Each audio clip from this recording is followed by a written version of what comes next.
Crimson Ranch Promise. Winnie Winona Carter tried to stay as far away as possible from men, so she was surprised when a traveling salesman named Beau Monroe managed to capture her heart. "I know it sounds crazy," he said as he looked into her eyes. "But stay with me." Chapter 1. The dust settles on Redemption Road. The wind, a tireless sculptor of the arid landscape, whipped around Winnie Carter, tugging at the edges of her worn, brown shawl. It carried the scent of sage and dust, a familiar perfume that both comforted and chafed. Redemption Road, a rutted track barely worthy of the name, stretched before her, disappearing into the shimmering heat haze that blurred the line between earth and sky. She'd been walking for hours, the sun a relentless hammer beating down on her. Her throat was parched, her lips cracked, but her eyes, the color of a stormy sky after a long drought, remained fixed on the horizon. Winnie wasn't running from something, not exactly. She was running towards nothing. Or perhaps towards the absence of everything. The absence of pain, of memory, of the cloying pity that had followed her like a persistent shadow since she'd buried her husband, Thomas, 3 years ago. Redemption, the town she was leaving behind, had offered her little solace. It had offered her judgment, veiled behind thin smiles and offers of help that felt more like intrusions. She'd sold the ranch, the Double C, for a pittance to a beady-eyed man named Silas, who'd looked at her with a mixture of greed and something else she couldn't quite decipher. She didn't care. The ranch, once a symbol of her and Thomas's shared dream, had become a mausoleum, echoing with the ghosts of laughter and the phantom scent of his pipe tobacco. Every creak of the floorboards, every rustle of the wind through the cottonwoods had been a reminder of what she'd lost. Winnie was 58, her age etched not just in the lines around her eyes and mouth, but in the stoop of her shoulders, the weariness in her soul. Her once vibrant auburn hair, now streaked with silver, was pulled back in a tight, practical braid. Her hands, calloused and strong from years of ranch work, gripped the worn leather straps of the small carpet bag that held all her worldly possessions, a few changes of clothes, a faded photograph of Thomas, a small, leather-bound journal, and the meager proceeds from the sale of the ranch. She hadn't planned to walk. She'd intended to take the stagecoach to somewhere. Anywhere. But as she'd stood at the dusty crossroads, watching the stage lumber into view, a wave of something had washed over her. Not fear, exactly. More like a profound sense of unsuitability. She couldn't picture herself crammed into that rattling box, surrounded by strangers, their curious eyes probing her, their hushed whispers dissecting her grief. So, she'd walked. The sun was beginning its slow descent, painting the western sky in hues of fiery orange and bruised purple. The air, though still warm, held a hint of the coming night's coolness. Winnie knew she needed to find shelter soon. The desert nights were unforgiving, even in late spring. Coyotes howled in the distance, their mournful cries echoing the loneliness in her own heart. She spotted a cluster of rocks ahead, a small outcropping that might offer some protection from the wind. As she drew closer, she saw something else, a wagon, its canvas cover patched and faded, drawn by a pair of weary-looking mules. A small campfire crackled merrily nearby, casting a flickering orange glow on the scene. Winnie hesitated. Her instinct, honed by years of solitude and a deep-seated distrust of men, was to skirt the camp, to remain unseen. But the gnawing hunger in her belly and the growing chill in the air warred with her caution. A figure emerged from behind the wagon, silhouetted against the firelight. He was tall, lean, with the easy grace of a man accustomed to the outdoors. He wore a wide-brimmed hat that shadowed his face, but she could see the glint of firelight reflecting off a silver buckle on his belt. He carried a rifle, held loosely in the crook of his arm, but he didn't seem alarmed by her presence. He stopped a few feet away, his voice a low rumble that carried on the wind. "Evening, ma'am. Lost your way?" Winnie straightened her shoulders, forcing herself to meet his gaze, even though she couldn't make out his features in the dim light. "Not lost," she replied, her voice raspy from disuse. "Just traveling." He nodded slowly, his eyes, she could sense, were studying her. Traveling light, I see. This ain't exactly a Sunday stroll kind of road. I'm aware of that, she said, a touch of defiance creeping into her voice. She wouldn't be intimidated. She'd faced down stampedes, droughts, and worse. She could handle a lone traveler. He chuckled, a low, surprisingly pleasant sound. No offense intended, ma'am. Just concerned. Name's Beau Monroe. And you are? She hesitated again. Giving her name felt like an offering, a vulnerability she wasn't sure she was ready to expose. But the silence stretched, and the weight of her solitude pressed down on her. Winnie, she said finally, her voice barely a whisper. Winnie Carter. He extended a hand, his palm calloused, much like her own. Pleased to meet you, Winnie Carter. You look like you could use a bit of rest and some sustenance. Got some stew simmering on the fire. Enough to share. Winnie's stomach rumbled in agreement. She looked at his hand, then at his face, still obscured by the shadows. There was something about him, a calmness, a lack of the leering appraisal she'd come to expect from men. It was an invitation, not a demand. Slowly, she reached out and took his hand. His grip was firm, warm, surprisingly reassuring.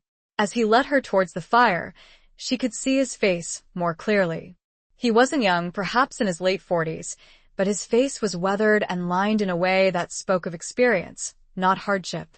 His eyes, a deep, penetrating blue, held a spark of something she couldn't quite name. Mischief? Kindness? Perhaps a bit of both. He gestured towards a small, three-legged stool near the fire. Have a seat, Winnie. Make yourself comfortable. As she sat, the warmth of the fire seeped into her chilled bones. Beau ladled some stew into a tin bowl and handed it to her, along with a hunk of crusty bread. The stew was thick, rich with the flavor of rabbit and wild onions. It was the first real food she'd eaten in days. They ate in silence for a while, the only sounds the crackling of the fire and the distant howl of the coyotes. Winnie found herself studying Beau as he ate. He had a strong jaw, a neatly trimmed mustache, and a scattering of silver in his dark hair. He moved with an economy of motion, a quiet confidence that was both intriguing and unsettling. So, he said finally, setting his empty bowl aside. Where are you headed, Winnie Carter? She shrugged, avoiding his gaze. Nowhere in particular. He raised an eyebrow, a hint of amusement in his voice. Nowhere in particular? That's a mighty big place, ma'am. She sighed, the weight of her aimlessness pressing down on her. I don't know, she admitted, her voice cracking slightly. I just needed to leave. He nodded slowly, his eyes filled with a surprising understanding. Sometimes, leaving is the only way to find what you're looking for, even if you don't know what that is yet. His words struck a chord deep within her. He understood. He didn't judge, didn't pry. He simply accepted. He leaned forward, his voice dropping to a conspiratorial whisper. I'm a traveling salesman, Winnie.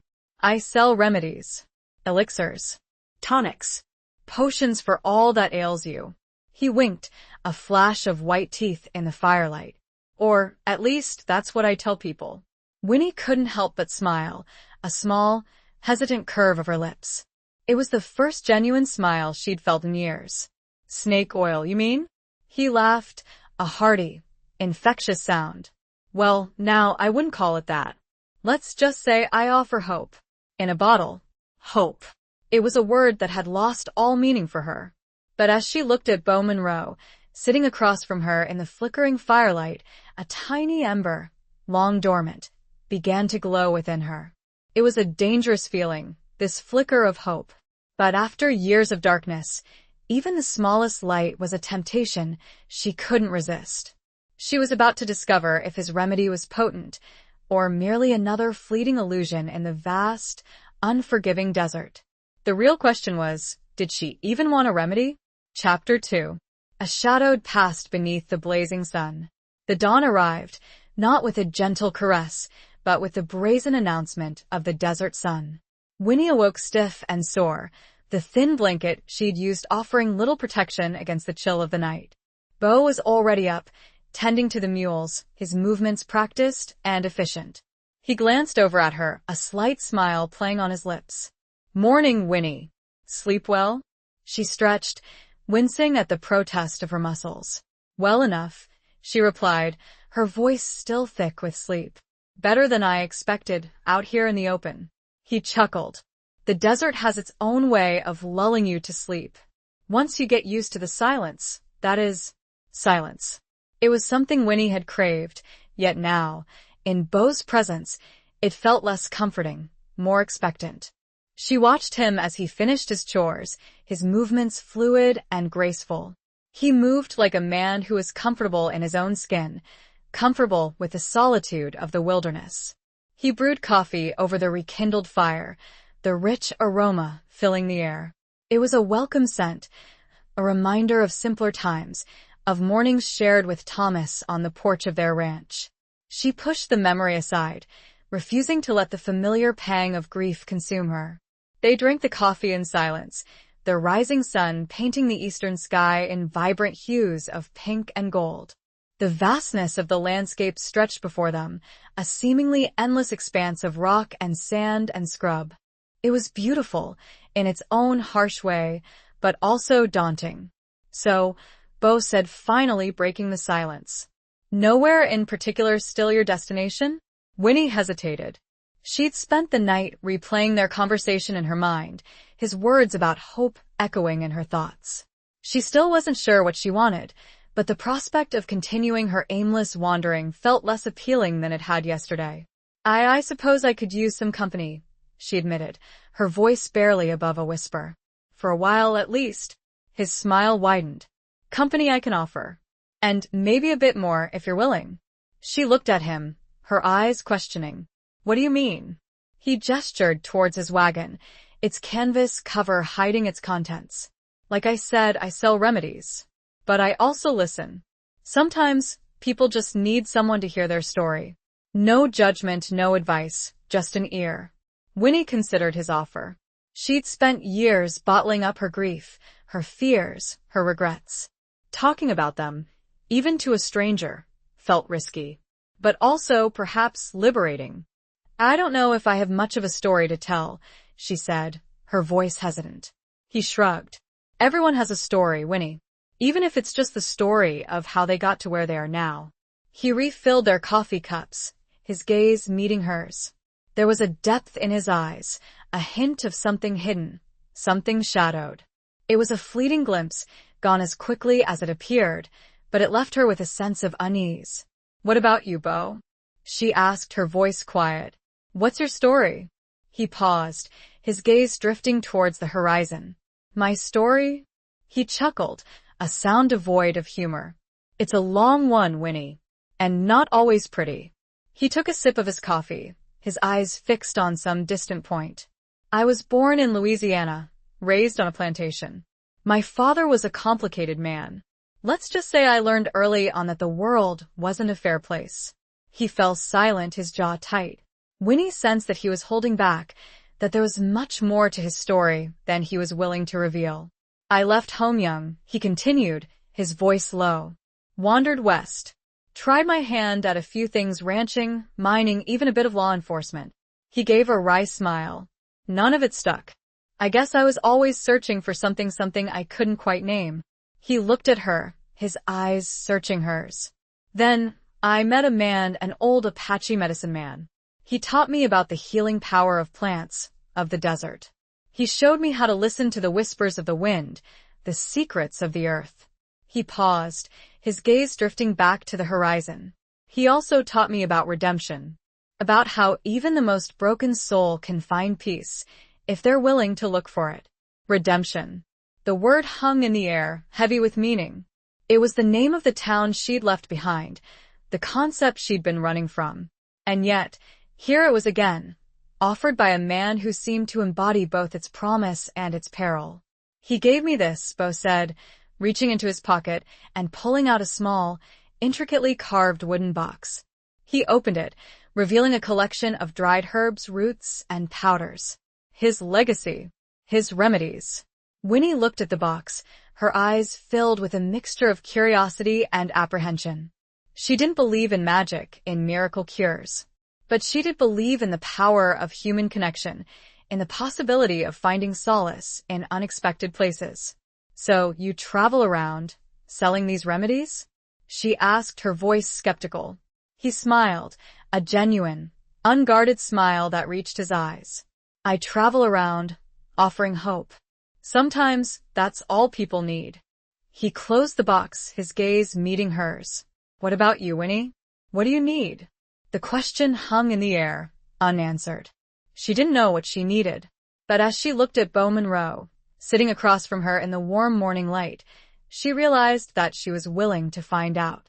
She was willing to travel with him, to listen to his stories, to share her own if he was willing. She was willing to take a chance, to risk opening her heart to a stranger, to the possibility of something more. The desert stretched before them, vast and unknown, but for the first time in a long time, Winnie felt a flicker of anticipation, a sense of possibility.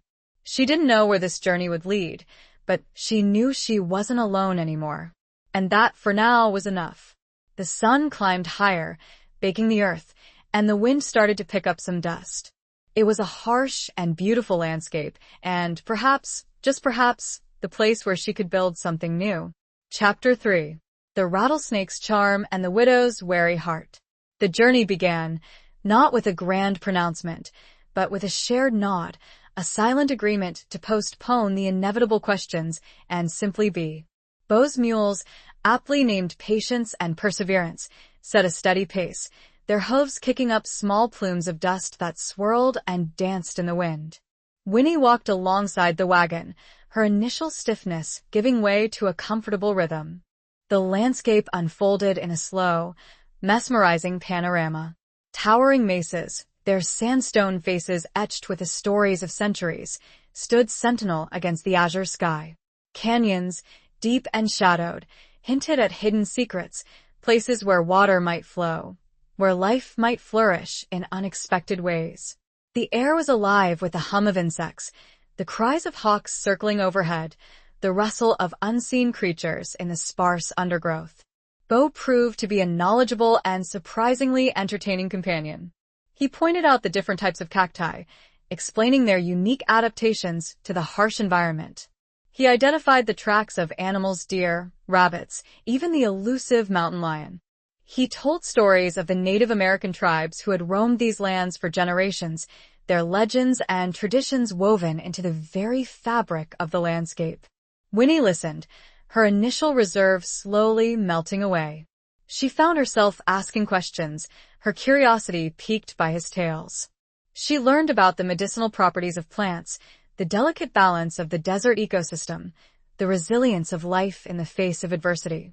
But beneath the surface of their easy conversation, a current of tension flowed.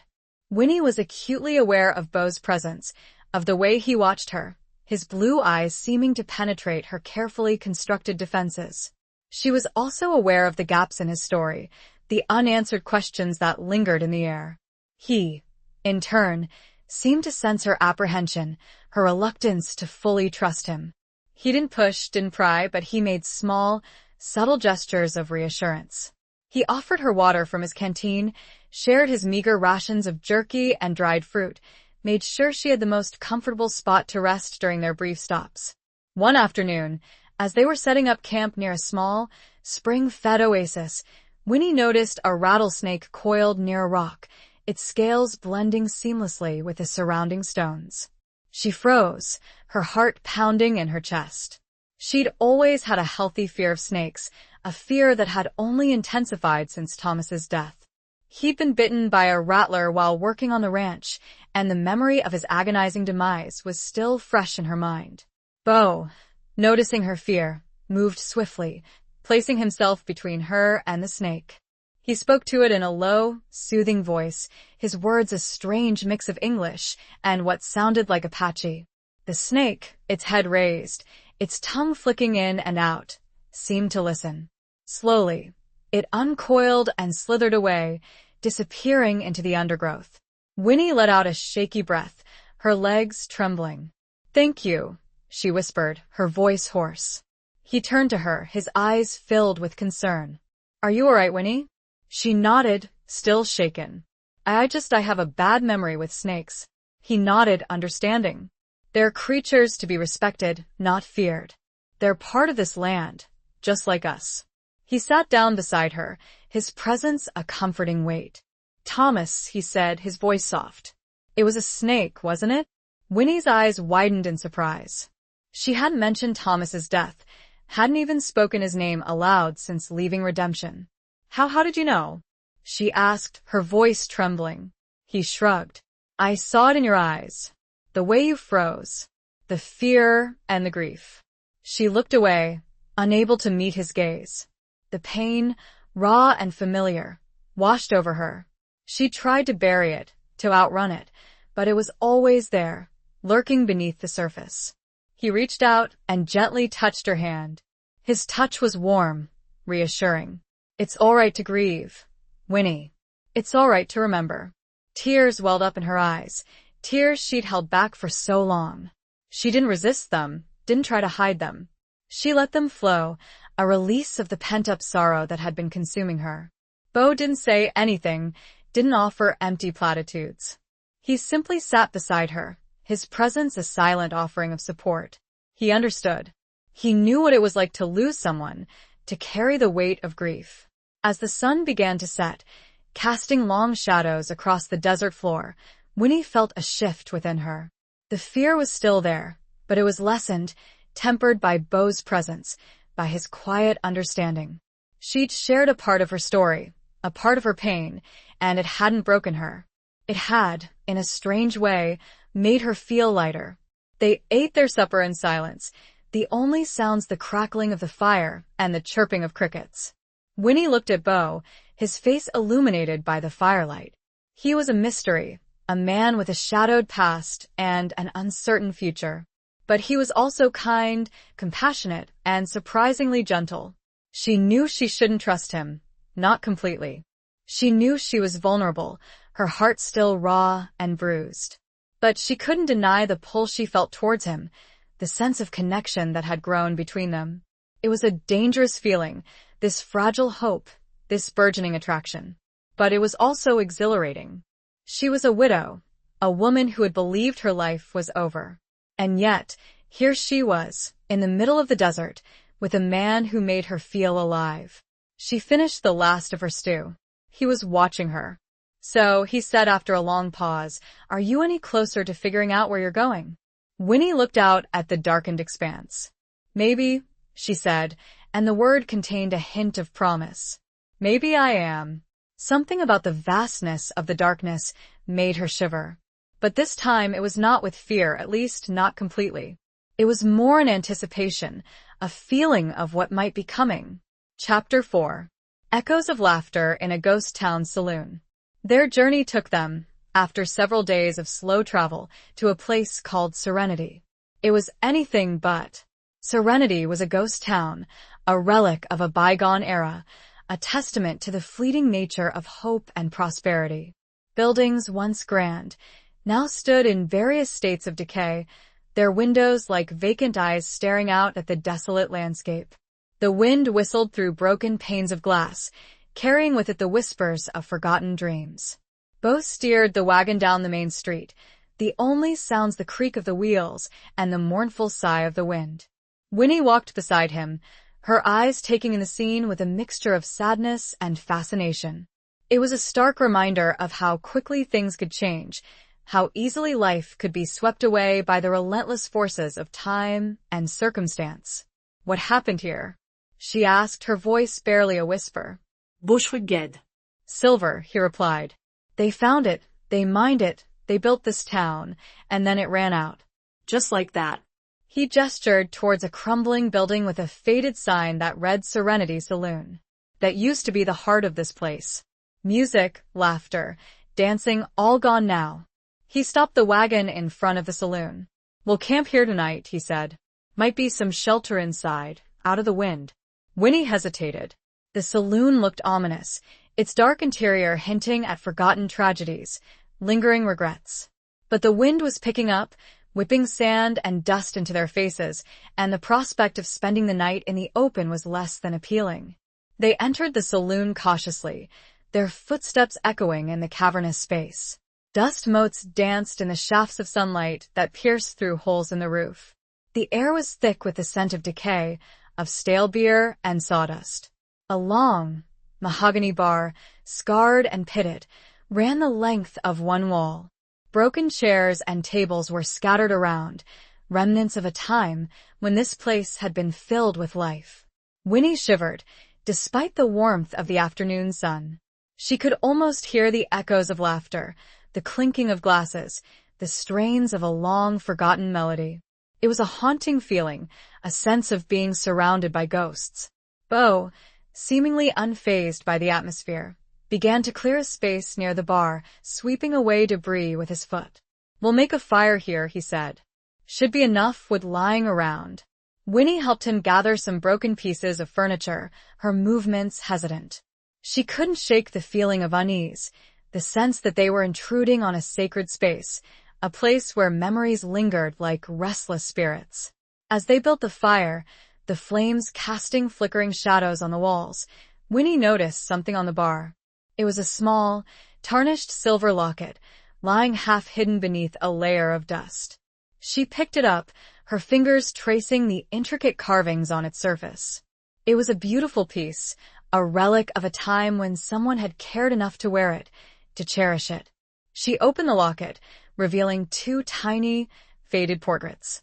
One was of a young woman, her face radiant with happiness, her eyes sparkling with life. The other was of a young man, his features handsome, his gaze filled with a mixture of pride and sadness. Winnie felt a pang of sympathy for the unknown couple, their lives cut short, their dreams turned to dust. She wondered what their story had been, what joys and sorrows they had shared, what had brought them to this desolate place. "Find something?"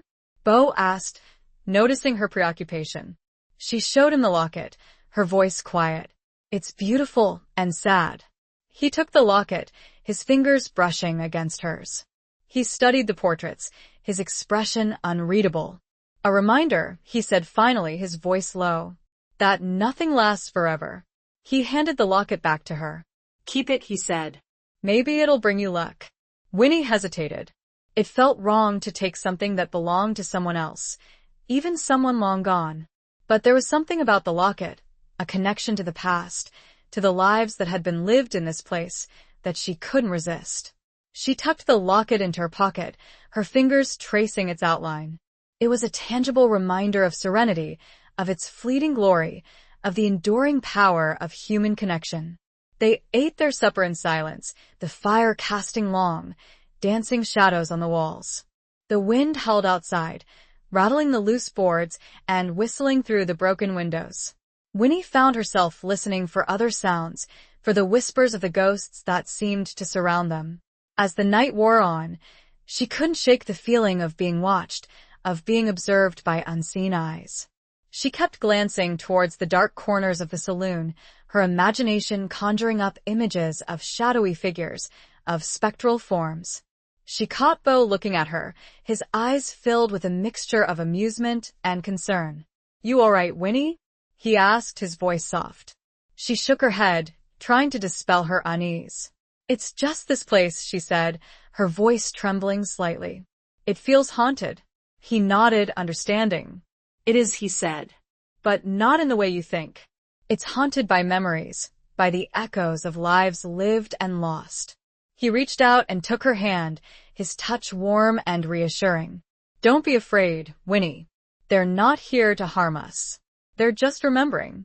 His words, his touch, calmed her fears. She looked at him, his face illuminated by the firelight.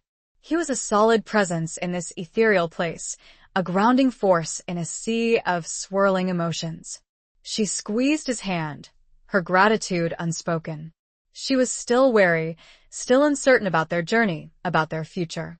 But in this moment, surrounded by the ghosts of serenity, she felt a sense of peace. She was not alone, and that, for now, was enough. The wind continued to blow outside, but it seemed to lose its mournful quality, transforming into a gentle whisper, a lullaby for the forgotten souls of serenity. She knew she wouldn't sleep easily.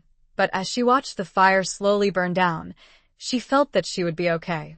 It was a long shot, but perhaps here she might see a new road. Chapter 5. The Unspoken Bargain of a Shared Sunrise.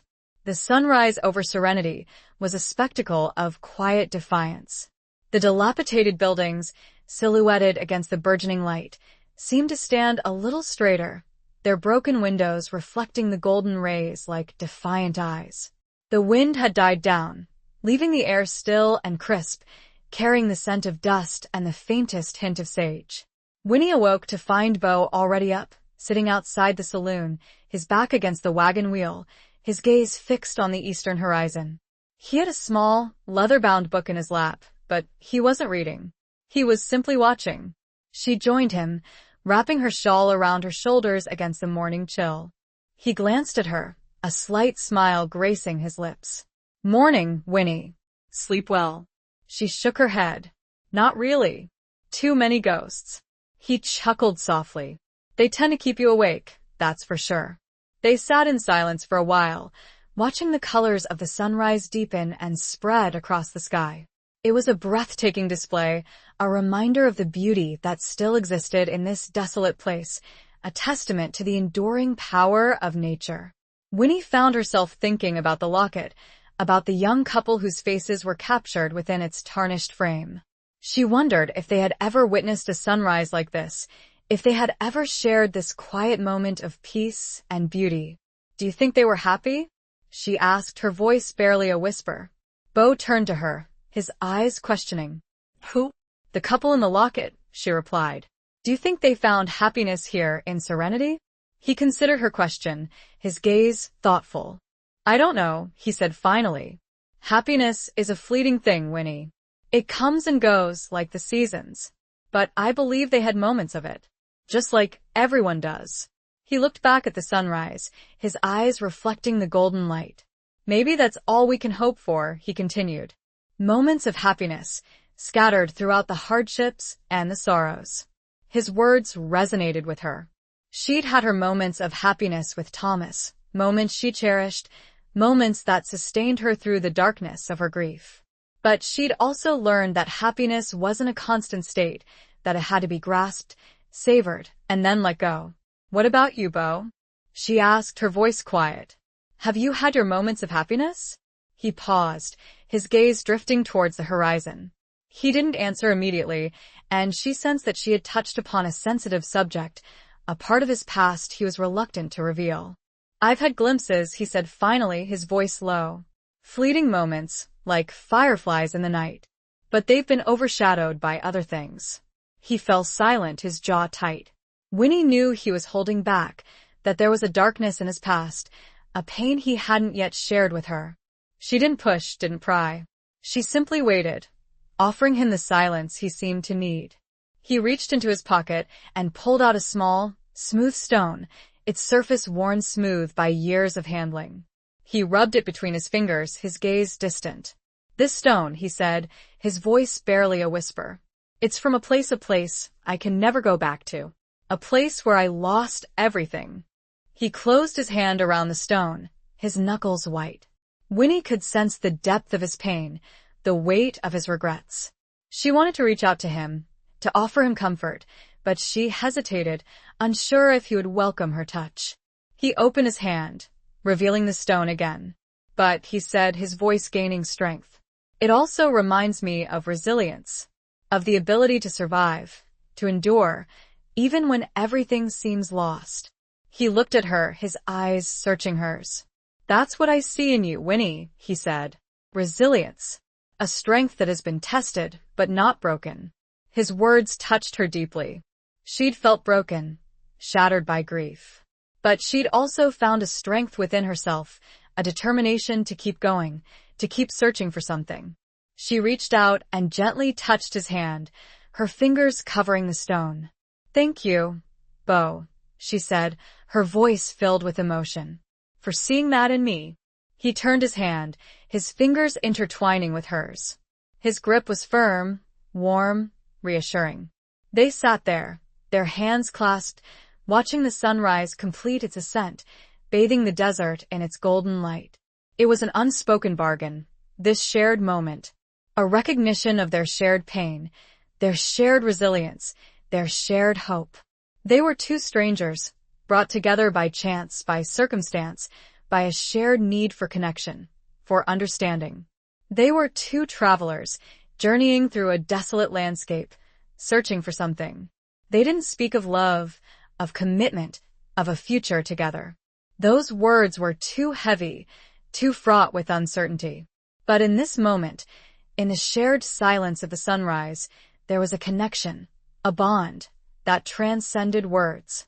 It was a promise, not spoken, but felt. A promise to be there for each other, to offer support, to share the burdens of their pasts, to face the uncertainties of their future together. As the sun climbed higher, dispelling the last remnants of the night's chill, Winnie felt a sense of peace. She didn't know where this journey would lead, but she knew she wasn't alone. And that, for now, was enough. The feeling was solidified as Bo gently squeezed her hand. There was a question in his eyes. She nodded almost imperceptibly. It was enough. Chapter 6. Scars of the Past, Whispers of the Future. The days that followed were a tapestry woven with the threads of routine and revelation. The vast, unchanging landscape served as a backdrop for the slowly unfolding drama of their intertwined lives. They settled into a comfortable rhythm, sharing chores, meals, and the quiet companionship that had blossomed between them. Bo continued to share his knowledge of the land, teaching Winnie about the subtle signs of life in the desert, the hidden dangers, the unexpected beauties. Winnie, in turn, began to open up, sharing fragments of her life with Thomas, their dreams for the ranch, the joys and sorrows they had experienced together. She spoke of her childhood, her close relationship with her father, a stern but loving man who had taught her the value of hard work and resilience. She spoke of her mother, a gentle soul who had instilled in her a love of books and a quiet appreciation for the beauty of the natural world. Bo listened, his blue eyes attentive, his presence a comforting anchor. He rarely interrupted, offering only the occasional nod or a soft murmur of understanding. He seemed to sense when she needed to talk, when she needed to be silent, when she needed a gentle touch of reassurance. One evening, as they were sitting by the campfire, Winnie noticed a scar on Bo's left arm, a long, jagged line that ran from his elbow to his wrist. It was a reminder of the hidden darkness in his past, the part of his story he had yet to reveal. She hesitated, unsure if she should ask about it. She didn't want to pry, to open old wounds. But her curiosity and her growing concern for him overcame her reluctance. Bo, she said, her voice quiet. That scar, how did you get it? He glanced at his arm, his expression unreadable. He traced the scar with his fingertip, his gaze distant. It's an old wound, he said finally, his voice low. A reminder of a mistake I made. He fell silent, his jaw tight. Winnie sensed that he was struggling with the memory, with the pain it evoked. It happened a long time ago, he continued, his voice barely a whisper. In a place called Redemption. Winnie's heart skipped a beat. Redemption. The town she had left behind, the place where she had buried her husband, the place where she had felt suffocated by grief and judgment. Redemption?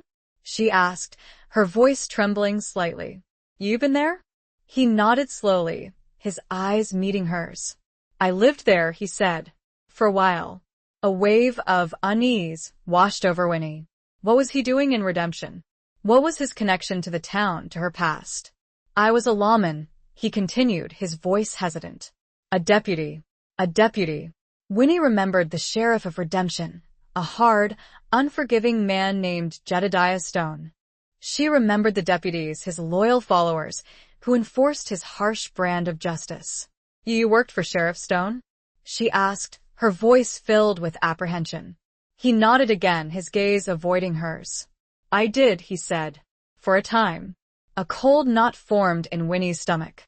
She remembered the stories she'd heard about Jedediah Stone, about his ruthlessness, his corruption, his willingness to bend the law to his own will. She remembered the fear he had instilled in the townspeople, the sense of unease that had permeated the air. But I left, Bo said, his voice gaining strength. I couldn't be a part of it anymore. He looked at her, his eyes filled with a mixture of shame and regret. I saw things, Winnie, he said. Things that changed me. Things that made me question everything I believed in. He paused, his gaze drifting towards the fire. I tried to do the right thing, he continued. But it was too late. I'd already crossed the line. He fell silent again, his shoulders slumped, his body radiating a sense of defeat. Winnie felt a surge of compassion for him, a desire to understand his pain, to ease his burden. She reached out and gently touched his arm, her fingers brushing against the scar. It's all right, Beau, she said, her voice soft. You don't have to tell me everything. Not now. He looked at her, his eyes filled with gratitude. Thank you, Winnie, he said, for understanding. They sat in silence for a long while, the fire crackling between them, the stars a silent witness to their unspoken exchange. Winnie knew that there was much more to Beau's story, much more he had yet to reveal. But she also knew that he was a good man, a man who had been scarred by his past, but who was striving to find redemption, to make amends for his mistakes. As the night wore on, Winnie felt a shift in their relationship. The unspoken bargain of the shared sunrise had deepened, strengthened by this tentative sharing of their pasts, their scars, their regrets. They were two wounded souls, drawn together by a shared need for healing, for forgiveness, for a second chance. She looked at Beau, and although she knew the road ahead was still uncertain and perilous, she felt less afraid. They were starting to lean on each other, a small bulwark against the harsh and unforgiving world. The whispers of the future were still soft, but they were growing stronger. Chapter 7. Betrayal's bitter bite in the desert wind. The relative peace of their journey was shattered as abruptly as a glass thrown against stone. They had been traveling for several weeks, the landscape slowly transitioning from arid desert to rolling hills dotted with scrub oak and juniper. The air was cooler, the nights less harsh, and the sense of isolation had lessened somewhat. They were approaching a small settlement called Oakhaven, a place Beau said was known for its freshwater spring and its relatively peaceful atmosphere. He hoped to resupply there, to trade some of his remedies for food and other necessities. As they neared the town, they saw a plume of smoke rising in the distance, a dark smudge against the clear blue sky. Beau's expression hardened, his eyes narrowing. Trouble, he muttered, urging the mules to a faster pace. Winnie felt a knot of apprehension tighten in her stomach. She'd grown accustomed to the quiet solitude of their journey, to the sense of safety she felt in Beau's presence. The sight of the smoke, the sound of his worried voice, shattered that illusion. As they crested a hill, they saw the source of the smoke. A small ranch, just outside of Oakhaven, was engulfed in flames. The buildings were burning fiercely, the crackling of the fire and the screams of animals echoing across the valley. Beau pulled the wagon to a halt, his face grim. Stay here, he said, his voice tight. I'll see what's happening. He grabbed his rifle and jumped down from the wagon, running towards the burning ranch. Winnie watched him go, her heart pounding in her chest. She wanted to follow him, to help, but she knew she would only be a hindrance. She waited, her eyes fixed on the scene before her. She saw figures running around the burning buildings, some trying to put out the fire, others carrying buckets of water from the nearby spring. She saw a group of men on horseback, their faces obscured by bandanas, riding away from the ranch at a gallop. Outlaws. The word sent a shiver down her spine. She'd heard stories of outlaw gangs, of their ruthlessness, their violence, their disregard for the law. She'd always thought of them as something distant, something that happened to other people in other places. But here they were, a stark reminder of the dangers that lurked beneath the surface of this seemingly peaceful land. She saw Beau talking to a group of men, his gestures urgent, his expression concerned. She saw him point towards the fleeing outlaws, then towards the town. She saw him mount one of the horses and ride off in pursuit, leaving the others to deal with the aftermath of the fire. Winnie felt a surge of fear, a sense of helplessness. She wanted to call out to him, to tell him to be careful, but she knew he wouldn't hear her. She could only watch and wait and pray. The hours that followed were agonizing. The fire eventually burned itself out, leaving behind a smoldering ruin. The townspeople, their faces grim, their clothes blackened with soot, began to assess the damage, to tend to the injured, to mourn the dead. Winnie stayed with the wagon, her eyes constantly scanning the horizon for Beau's return. She offered what help she could, providing water to the thirsty, bandages to the wounded, a comforting word to the grieving. As the sun began to set, casting long shadows across the valley, Winnie's fear intensified. She imagined Beau lying wounded, or worse, somewhere out there in the wilderness. She imagined him facing the outlaws alone, outnumbered, outgunned. Finally, as darkness fell, she saw him. He was riding slowly, his horse limping, his body slumped in the saddle.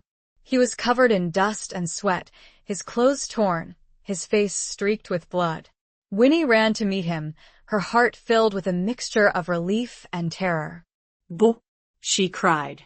"Are you all right?" He slid off the horse, wincing in pain. He leaned against the wagon for support, his breathing ragged. "I'm all right," he said, his voice hoarse. "Just bruised."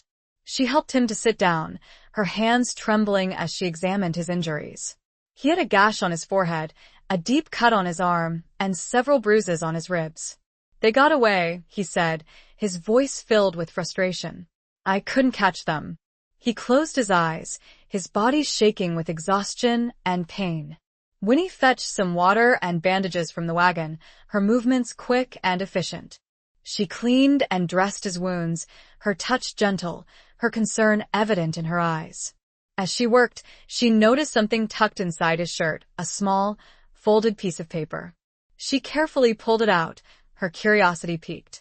It was a wanted poster, its edges frayed, its ink faded.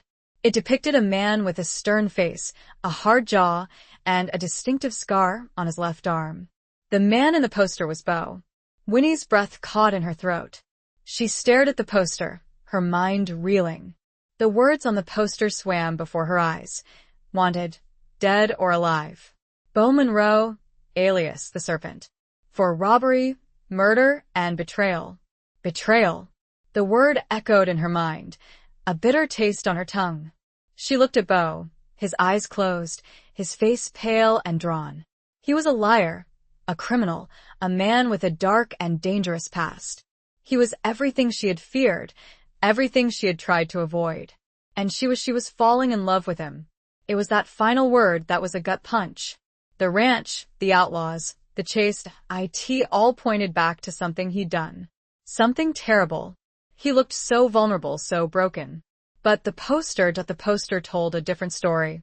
The wind seemed to pick up and howl, reflecting the devastation and turmoil welling up inside of Winnie. Chapter 8. The Price of Trust on the Open Plains. The night was a suffocating blanket of doubt and fear. Winnie sat by the dying embers of the fire, the wanted poster clutched in her trembling hand. Beau slept fitfully nearby, his injured body restless, his breathing punctuated by pained groans.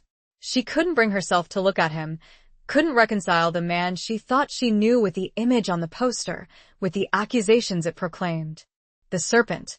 The alias was a cruel, venomous label, a stark contrast to the gentle, compassionate man she had come to trust, to care for.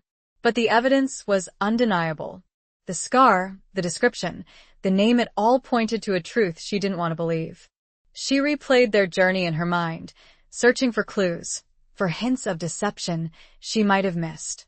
His evasiveness about his past, his reluctance to speak of redemption, his skill with a gun, it all made sense now, a chillingly clear picture emerging from the fragments of their shared experiences. She thought of Thomas, of his trusting nature, of his belief in the good in people. He had been betrayed, too, by a man he had considered a friend, a man who had stolen from him, who had ultimately contributed to his death.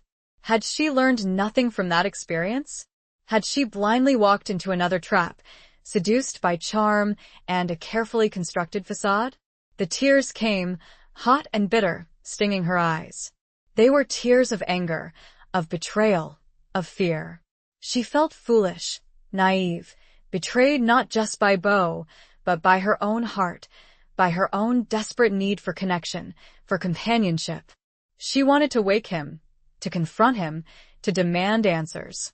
But she hesitated, fear holding her back. What if he became violent? What if he denied everything, further weaving his web of lies? She was alone, vulnerable, miles from any help.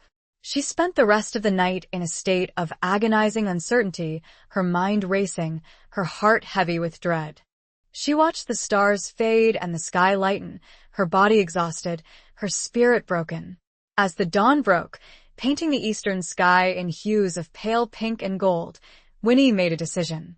She couldn't stay, couldn't continue this charade. She had to leave, to escape, to put as much distance as possible between herself and Beau Monroe, the man she had thought she loved, the man who was now a stranger, a threat. She quietly gathered her few belongings, her movements swift and silent. She left the locket, the silver memento of serenity, on the wagon seat, a symbol of the broken dream, the shattered illusion. She took only what she needed, leaving behind the shared memories, the fragile hope that had blossomed between them. She looked at Beau one last time, his face pale and drawn in sleep. He looked so vulnerable, so human. A part of her, the part that had cared for him, ached to stay, to offer him comfort, to help him heal. But the larger part, the part that was driven by fear and self-preservation, urged her to go. She walked away from the camp, her footsteps light on the dusty ground. She didn't look back, didn't allow herself to second-guess her decision. She walked towards the rising sun, towards an uncertain future, towards a solitude that felt both terrifying and necessary. She walked for hours, her body fueled by adrenaline, her mind numb with shock. She followed the road, her eyes scanning the horizon for any sign of pursuit. She didn't know where she was going, what she would do, but she knew she had to keep moving, to keep running. As the sun climbed higher, baking the earth, Winnie's strength began to wane. Her legs ached, her throat was parched, her head throbbed. She stumbled, her vision blurring, her body on the verge of collapse. She saw a small cluster of rocks ahead, a sliver of shade offering a brief respite from the relentless sun. She staggered towards it, her legs barely able to support her. She collapsed in the shade, her body trembling, her breath coming in ragged gasps. She closed her eyes, her mind reeling, her heart aching with a pain that was both physical and emotional. She didn't know how long she lay there, lost in a haze of exhaustion and despair. She only knew that she couldn't go on, that she had reached the end of her strength, the end of her hope. She heard a sound, a soft whimper, a plea for help. She opened her eyes, her vision blurry, her senses dulled. She saw a small, injured animal, a young coyote pup, lying near the rocks, its leg caught in a trap.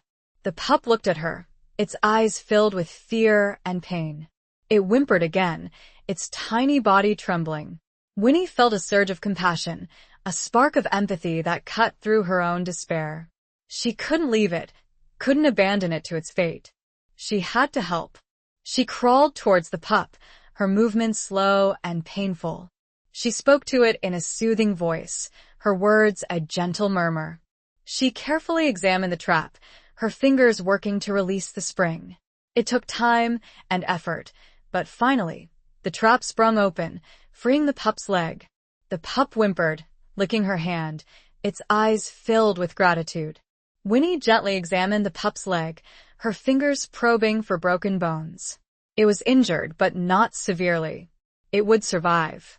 She sat there, holding the pup in her arms, stroking its soft fur. She felt a connection to this small, vulnerable creature, a shared sense of pain, of resilience, of hope. She had run away from Beau, from the betrayal, from the fear. But in saving this small creature, she had found something else, something unexpected. She had found a purpose, a reason to keep going, a spark of light in the darkness. The price of trust had been high, devastatingly so. But maybe, just maybe, there was still something worth fighting for, even in this harsh, unforgiving world. She was no longer running. She wasn't sure what she was doing, but it wasn't running. Chapter 9. A gathering storm of secrets and lies. Winnie stayed with the coyote pup, tending to its injured leg, sharing her meager supply of water and jerky. She named him Lucky, a small act of defiance against the misfortune that had befallen her. The pup, in turn, offered her a silent companionship, a comforting presence in her solitude. She found a small cave near the rocks, a sheltered space that offered some protection from the elements. She gathered some dry leaves and branches, creating a makeshift bed for herself and Lucky. She spent her days exploring the surrounding area, searching for food and water, her senses alert for any sign of danger. She avoided the road, the path that had led her to Bo, the path that had led to her betrayal. She stayed hidden, a fugitive in this vast, unforgiving landscape. She knew that Bo might be looking for her, that he might be tracking her. She had to be careful, to be vigilant. But as the days passed, a new fear began to grow within her. It wasn't the fear of Bo finding her, but the fear of what he might be facing without her. She remembered the wanted poster, the accusations against him, the danger he had been in when he had ridden off to pursue the outlaws. She tried to push these thoughts aside, to focus on her own survival, on her own safety. But she couldn't shake the image of Bo, wounded and alone, facing a relentless enemy. She couldn't forget the kindness he had shown her, the gentleness, the compassion. She began to question her decision to leave, to run away. Had she been too hasty? Had she judged him too quickly? Was there more to his story than she knew? One evening, as she was sitting by her small fire, watching the stars emerge in the darkening sky, she heard a sound. It was the sound of horses, approaching from the direction of the road. Her heart pounded in her chest. She grabbed Lucky, holding him close, her body tense with fear. She extinguished the fire, plunging the cave into darkness. She waited, listening, her senses on high alert. The horses drew closer, their hooves pounding on the hard ground. She heard voices, men's voices, rough and harsh. She peeked out of the cave, her eyes straining to see in the dim light. She saw a group of men on horseback, their faces illuminated by the flickering light of a lantern. They were the outlaws, the men who had burned the ranch, the men Bo had pursued. They stopped near the rocks, their horses snorting and pawing the ground. They dismounted, their movements stiff and weary. They built a fire, their voices carrying on the night air. Winnie listened, her heart pounding in her chest. She couldn't understand everything they were saying, but she caught snippets of their conversation, words that sent a chill down her spine. The serpent, he's still out there tracking us. We need to finish him before he finds us. He's dangerous. Knows the territory. Stone wants him dead. Bounty on his headstone. Sheriff Jedediah Stone. The name brought back a flood of memories, memories of the corrupt lawman, of his ruthless reign of terror and redemption. So, Bo had been telling the truth about that, at least. But what was his connection to Stone? Why did Stone want him dead? Winnie's mind raced, piecing together the fragments of information. Bo was being hunted, not just by the outlaws, but by the law, by the very man he had once served. He was caught in a deadly game, a web of secrets and lies, a storm of violence and betrayal. She realized that she had been wrong to run away, to abandon him. He was in danger, and she was the only one who knew, the only one who could help him. She had to find him, to warn him, to save him. It was a reckless decision, a dangerous undertaking. But she couldn't ignore the pull she felt towards him, the sense of responsibility, the love. Yes, she still loved him, despite everything. She loved the man he had been to her, the man she believed he still could be. She waited until the outlaws had fallen asleep, their snores echoing in the night. She carefully crept out of the cave, Lucky tucked securely inside her shawl. She moved silently, swiftly, her footsteps light on the ground. She followed the road, the path she had vowed never to take again. She walked towards the danger, towards the storm, towards the man who had betrayed her, the man she had to save. She didn't know what awaited her, what challenges she would face. But she knew she had to try. She had to fight for him, for their future, for the hope that still flickered, however faintly, in her heart. The sky was beginning to lighten, and she knew she had very little time. Chapter 10. The Dance of Deception Under the Moonlit Sky. Winnie walked for miles, her body weary, her spirit fueled by a desperate determination. Lucky, nestled inside her shawl, offered a silent, comforting presence. The landscape unfolded before her, a familiar panorama of rolling hills and sparse vegetation. She scanned the horizon, her eyes searching for any sign of Beau, of the outlaws, of anything. As the sun climbed higher, she reached a small, abandoned mining camp, a cluster of dilapidated buildings huddled around a long, silent shaft.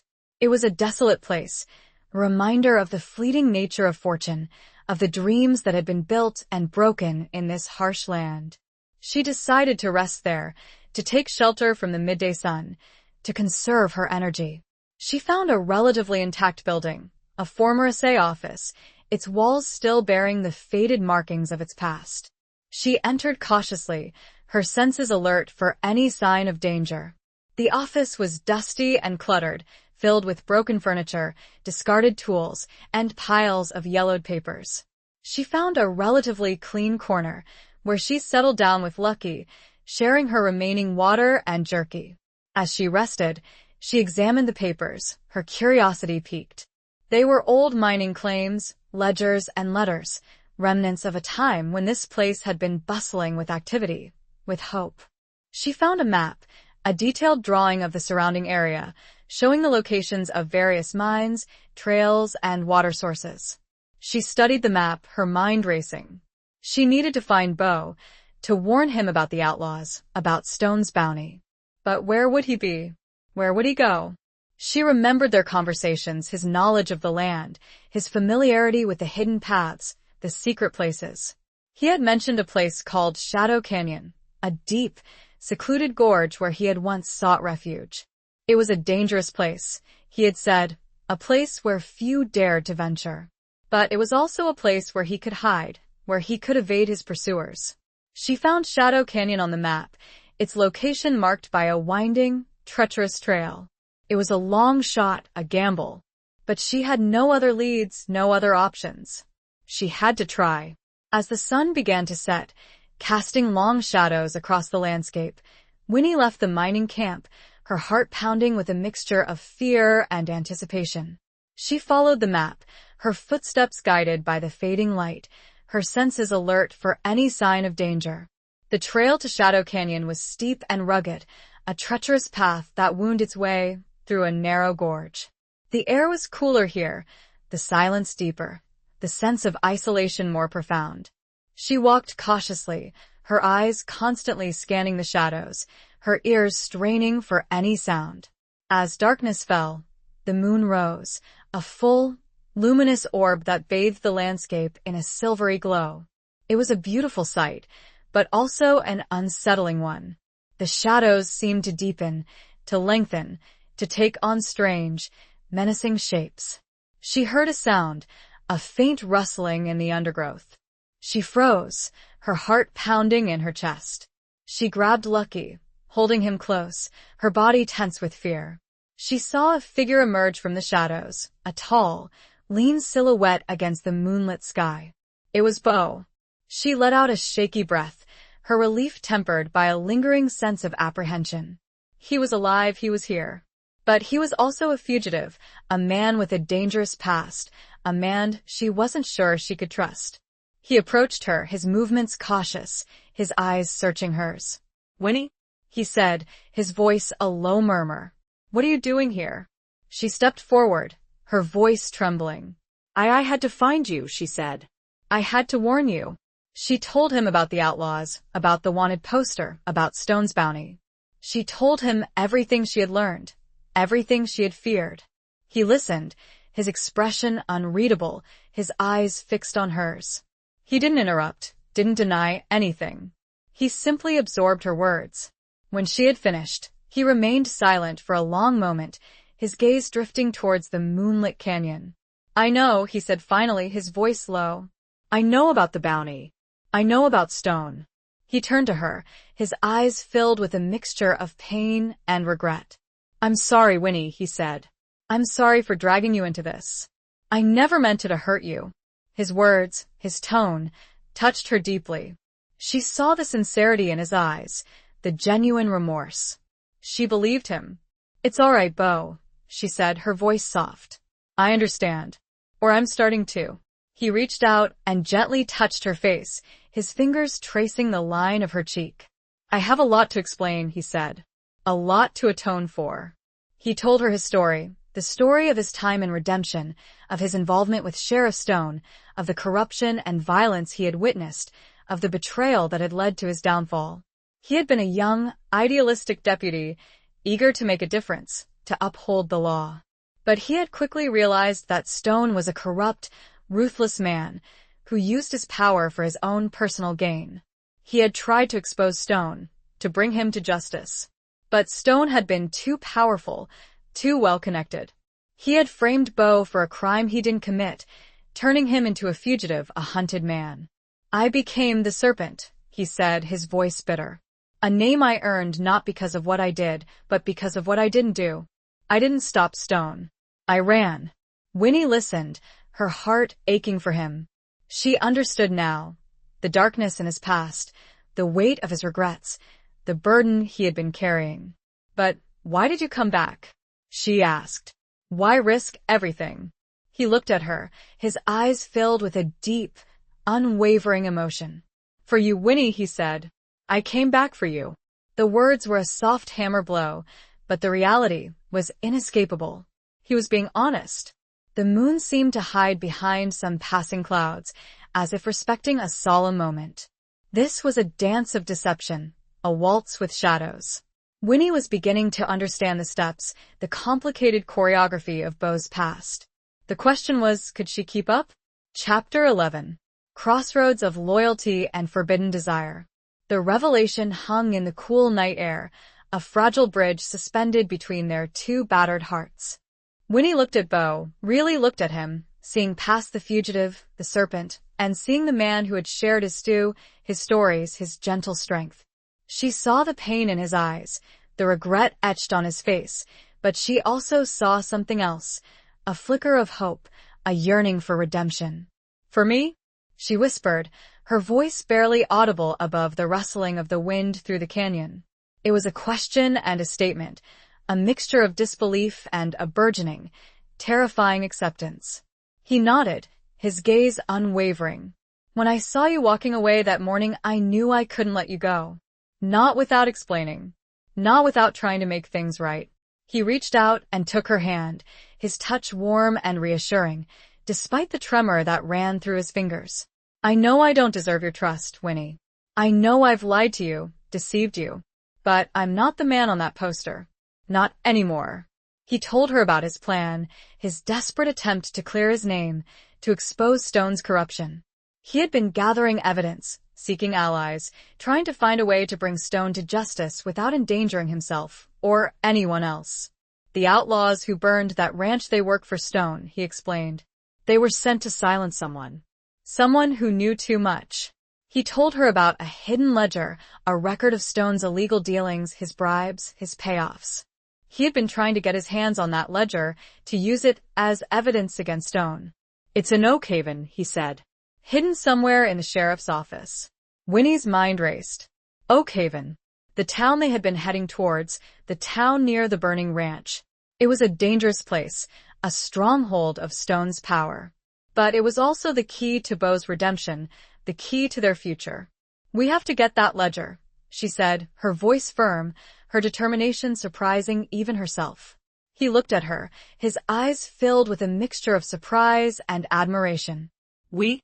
he asked, a slight smile playing on his lips. "We," she confirmed, her grip tightening on his hand. "We're in this together, Beau. I'm not leaving you again." It was a reckless decision, a dangerous commitment. But she knew she couldn't turn back, couldn't abandon him. She had chosen her path, her loyalty, her love.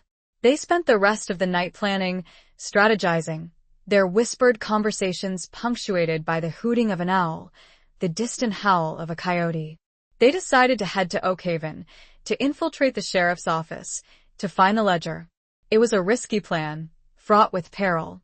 They would be facing Stone and his deputies, a force far more powerful and ruthless than the outlaws. They would be walking into a trap, a den of vipers. But they had no other choice. It was their only chance, their only hope. As the first rays of dawn painted the canyon walls in hues of pink and gold, they set off, their footsteps echoing in the silence. They walked hand in hand, their bodies close, their spirits intertwined. They reached Oakhaven under the cover of early morning fog, a ghostly shroud that concealed their approach. The town was small, a cluster of buildings huddled around a dusty main street.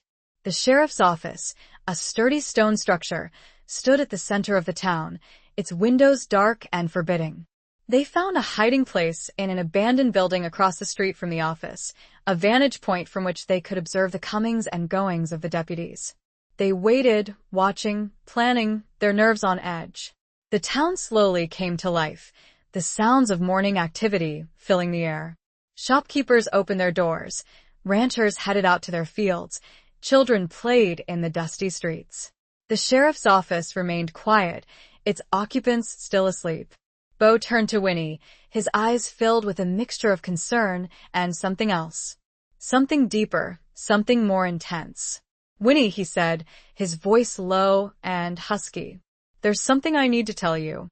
Something I should have told you a long time ago." He hesitated, his gaze searching hers. "I care for you, Winnie. More than I should.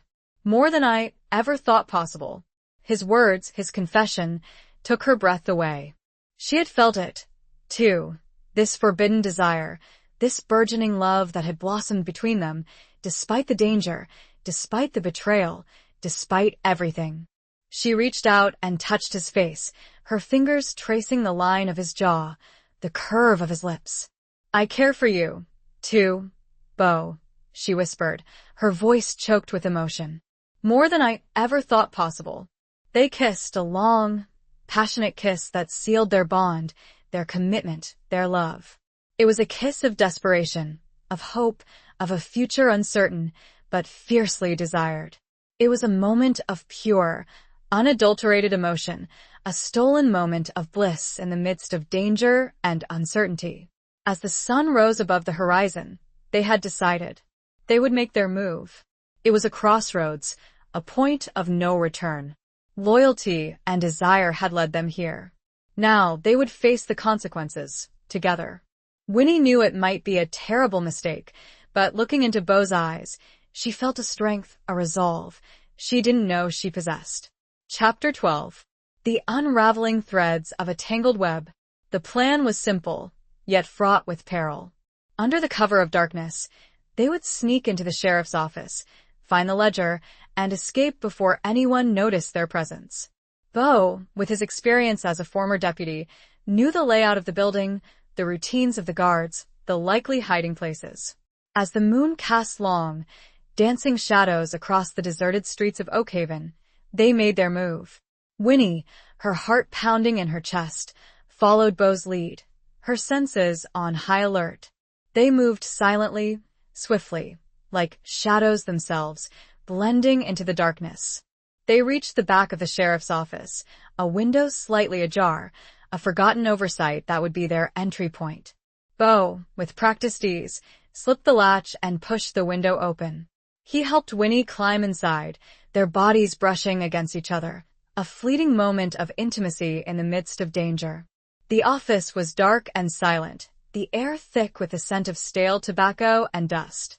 The only sound was the ticking of a grandfather clock in the corner, a relentless reminder of the passing time, of the ticking clock of their own daring plan. Bo led the way, his hand guiding her through the darkness. They moved through the main room, past desks and chairs, towards a smaller, locked door at the back. The sheriff's private office. Bo produced a set of lockpicks from his pocket, his fingers working deftly in the dim light. Winnie watched, her breath held, her nerves on edge. The clicking of the tumblers seemed deafening in the silence.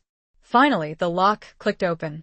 Bo pushed the door open, revealing a small, cluttered office. A large desk dominated the room, its surface covered with papers, ledgers, and inkwells. A gun rack hung on one wall, displaying an array of rifles and pistols. A safe stood in the corner, its steel door gleaming in the moonlight. "The ledger, it has to be here," Bo whispered, his eyes scanning the room. They began to search, their movements quick and efficient. They checked the drawers of the desk, the shelves, the spaces behind the furniture. They found nothing. Winnie's frustration grew. Time was running out. The deputies would be arriving soon, their nightly rounds beginning. They had to find the ledger, and they had to find it now. She noticed a small, wooden box on top of the safe, its lid slightly ajar. She reached for it, her fingers trembling.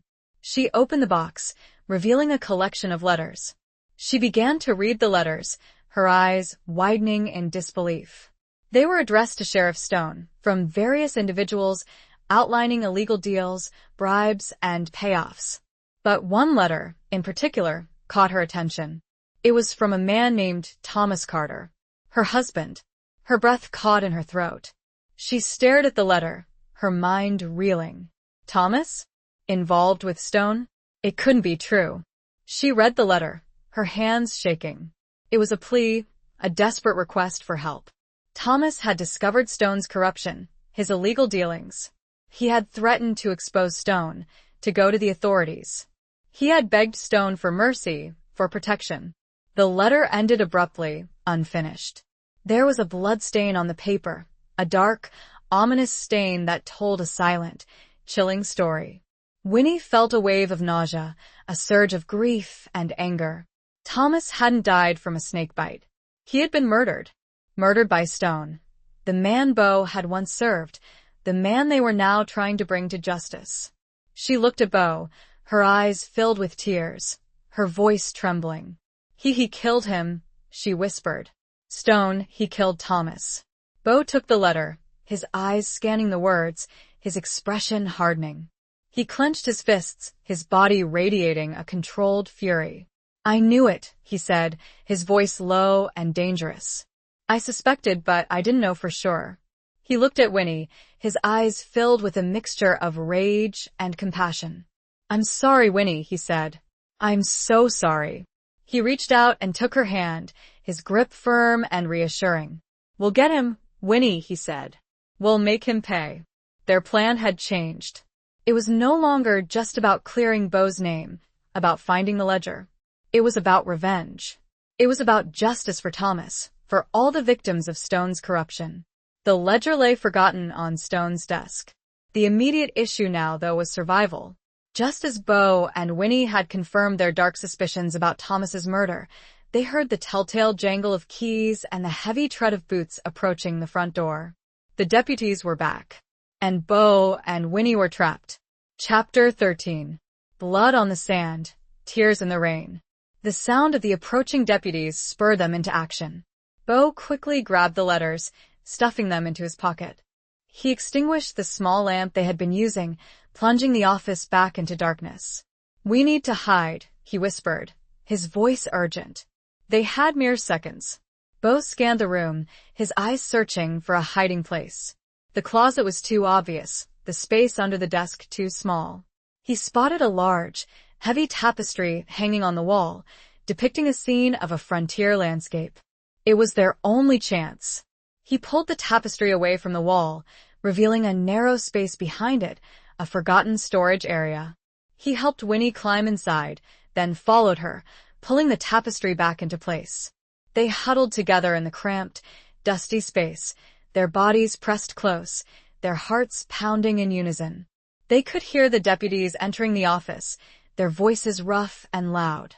"Anything happening tonight, Jed?" one of the deputies asked. Quiet as a tomb, another voice replied. It was Stone, his voice harsh and gravelly. "Just the way I like it." Winnie's blood ran cold. Stone was here in the same room, just a few feet away. She could feel Bo's body tense beside her, his anger a palpable force. They heard the deputies moving around the office, checking the doors and windows, making their routine rounds. They heard Stone settle into his chair, the creak of the leather a chilling sound. "Get me some coffee," Billy Stone ordered. "And bring me that ledger. I need to review some accounts." The ledger. Winnie's heart skipped a beat. They were so close, yet so far. They heard the deputy, Billy, moving around the office, fetching the coffee, retrieving the ledger from the safe. They heard the rustle of papers, the scratching of a pen, the low murmur of Stone's voice as he reviewed the accounts. Winnie felt a drop of sweat trickle down her forehead. The air in the hiding place was thick and stifling. She could barely breathe. She felt Lucky stir in her arms, a small whimper escaping his lips. Bo put his hand over her mouth, his eyes warning her to be silent. He held his breath, his body rigid, listening intently. The minutes stretched into an eternity. Winnie felt as if she were suffocating, trapped in this dark, confined space, with the threat of discovery looming over them. Suddenly, they heard a shout, a cry of alarm. "Sheriff! Look!" It was Billy, his voice filled with panic. They heard the sound of a scuffle, of furniture being overturned, of a gunshot. Winnie gasped, her body recoiling in fear. Bo held her tighter, his hand covering her mouth, his eyes wide with alarm. They heard Stone shout, his voice filled with rage. "You fool! You double-crossed me!" They heard another gunshot, followed by a sickening thud. Then silence. Winnie and Bo remained huddled in the hiding place, their bodies frozen, their minds racing. What had happened? Who had shot whom? They waited, listening, their senses on high alert. They heard footsteps, heavy and slow, approaching the tapestry. The tapestry was ripped away, revealing Stone, his face contorted with fury, his gun pointed directly at them. Well, he sneered. "Look what we have here. The serpent and his whore." Winnie flinched at his words, her body trembling with fear. Bo stepped in front of her, shielding her with his body. "It's over, Stone," Bo said, his voice calm and steady. "We have the evidence. We know everything." Stone laughed, a harsh, cruel sound. "You have nothing," he said. "And you're both going to die." He raised his gun, aiming it at Bo's chest. Winnie screamed. Suddenly, a shot rang out. But it wasn't Stone's gun. It was another gun, fired from behind them. Stone staggered backward, his eyes widening in surprise. He clutched his chest, blood spurting from the wound. He collapsed to the floor, his body lifeless. Winnie and Bo turned, their eyes searching for the source of the shot. They saw a figure standing in the doorway, a silhouette against the dim light of the outer office. It was Billy. The deputy, Billy, stood there, his gun still smoking, his face pale and drawn. He looked at Bo, his eyes filled with a mixture of fear and remorse. I couldn't let him do it," he stammered. "I couldn't be a part of it anymore." He lowered his gun, his body trembling. He was going to kill you both," he said. "And then he was going to kill me." Billy explained that he had discovered Stone's plan, his intention to silence them both, to eliminate any witnesses to his crimes. He had realized that he had been used, manipulated, drawn into a web of corruption and violence. He had decided to turn against Stone, to save Bo and Winnie, to do the right thing. As if on cue, the first heavy drops of rain began to fall, drumming against the roof of the sheriff's office. It was a torrential downpour, a cleansing deluge that seemed to wash away the blood, the violence, the lies. It also made the escape much easier. Chapter 14. A promise broken, a spirit awakened. The rain continued to fall, a relentless torrent that mirrored the turmoil in Winnie's heart. They left Oakhaven under the cover of the storm, Billy leading them to a hidden trail that would take them away from the town, away from the danger. Billy had decided to disappear, to start a new life, to escape the consequences of his past actions. He had given Bo the ledger, the crucial evidence that would expose Stone's corruption and clear Bo's name. He had also given them horses, supplies, and a heartfelt apology. Winnie and Bo rode in silence, the rain washing over them, cleansing them of the blood, the fear, the grime of the night. They were both exhausted, emotionally drained, their bodies aching from the ordeal. They found shelter in a small, abandoned cabin, a forgotten relic of a bygone era. They built a fire, their movements slow and deliberate, their minds still reeling from the events that had transpired. Winnie watched Bo as he tended to the fire, his face illuminated by the flickering flames. He looked different. The haunted look in his eyes had lessened, replaced by a glimmer of hope. He had been vindicated, his name cleared, his past redeemed. But Winnie felt a growing distance between them, a chasm that had opened up with the revelation of Thomas's murder, with the violence they had witnessed, with the knowledge of Beau's past. She remembered the wanted poster, the alias the serpent, the accusations of betrayal. She remembered the lies, the deception, the carefully constructed facade. She remembered the love she had felt for him, the trust she had placed in him. It was all shattered now, broken beyond repair. As the fire warmed the cabin, chasing away the chill of the rain, Winnie spoke, her voice quiet but firm. "Beau," she said. "I can't do this anymore." He turned to her, his eyes questioning, his expression filled with a mixture of confusion and fear. "What do you mean?" he asked, his voice hesitant. "I can't be with you," she said, her voice trembling. "I can't forget what happened. I can't forget Thomas." She told him about the letter, about her discovery of Thomas's murder, about her realization that Stone, the man Beau had once served, had been responsible for her husband's death. "I know you're not him, Beau," she said. "I know you're not the serpent anymore. But I can't separate you from that past. I can't forgive."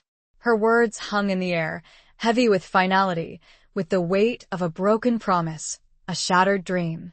Beau listened, his expression unreadable, his eyes filled with a deep, profound sadness. He didn't argue, didn't try to defend himself. He simply accepted her decision. "I understand, Winnie," he said, his voice low and hoarse. "I don't blame you."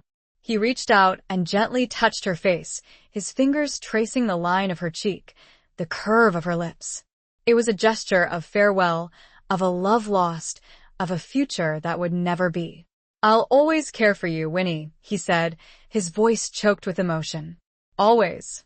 He turned away, his shoulders slumped, his body radiating a sense of defeat. He walked out into the rain, disappearing into the darkness, leaving Winnie alone in the cabin, alone with her grief, her anger, her regret.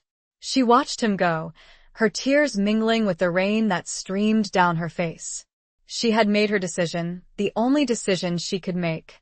She had chosen her loyalty to Thomas, her need for closure, her peace. But as she sat there, alone in the flickering firelight, she felt a pang of something. Regret? Loss? Uncertainty? She had found her strength, her resilience, her independence. She had faced her fears, her demons, her past. She had survived. But she had also lost something precious, something irreplaceable. She had lost the love she had found, the companionship, the hope for a future with Beau. She looked around the cabin, at the empty space where Beau had stood, at the dying embers of the fire. She felt a profound sense of emptiness. She had made her choice, and she would live with it. But she knew that a part of her would always remember Beau, always wonder what might have been, always regret.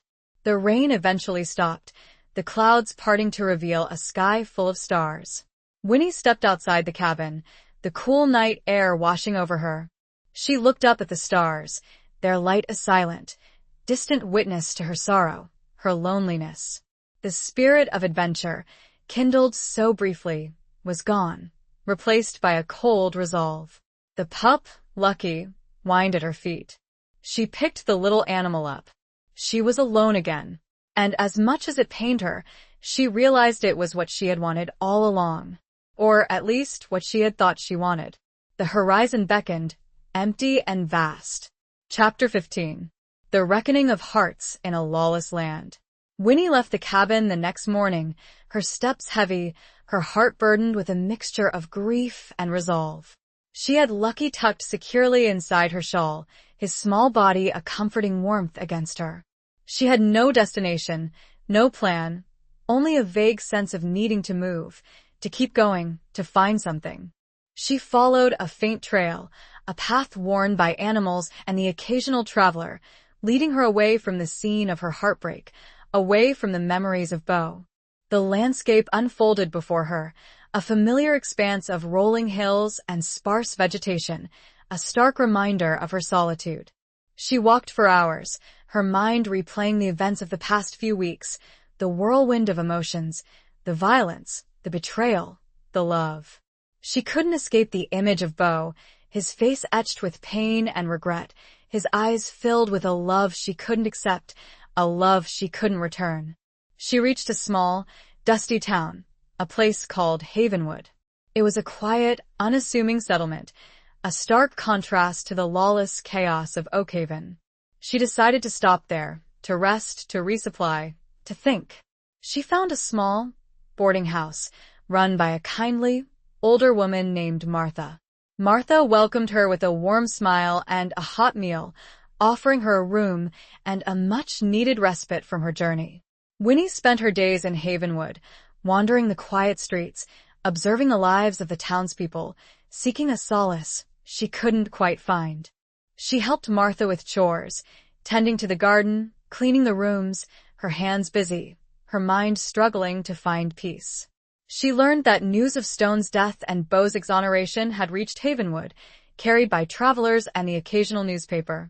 The townspeople spoke of Beau as a hero, a man who had brought justice to a corrupt lawman, a man who had risked his life to save others. Winnie listened, her heart aching with a mixture of pride and regret. She had been right about Beau's goodness, about his inherent decency. But she had also been right to leave him, to protect herself, to honor Thomas's memory. One afternoon, as she was sitting on the porch of the boarding house, watching the sunset paint the sky in hues of orange and purple, she saw a familiar figure approaching. It was Beau. Her heart skipped a beat. She felt a surge of something. Fear? Anger? Relief? She didn't know. He stopped before her, his eyes searching hers, his expression hesitant. He looked different. He was clean-shaven, his clothes were new, his demeanor confident. He looked like a man who had found peace, a man who had been redeemed. "Winnie," he said, his voice low and husky. I had to see you." She didn't speak, her gaze unwavering, her emotions a tangled mess. He told her about what had happened after they had parted. He had presented the ledger to the authorities, exposing Stone's corruption and clearing his own name. He had been hailed as a hero, offered rewards, accolades. But he had turned them all down. He had no desire for fame, for fortune, for recognition. He only wanted peace. "I'm leaving, Winnie," he said. "Leaving this life behind. Going somewhere new. Starting over." He paused, his gaze meeting hers, his eyes filled with a deep, profound sadness. "I came to say goodbye," he said, "and to ask you one last time. Come with me."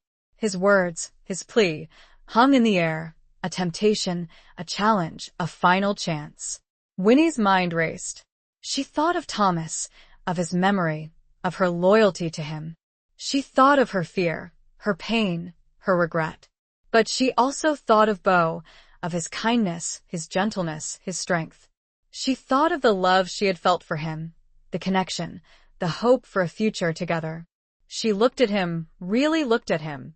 She saw the man he had been, the man he had become, the man he could be.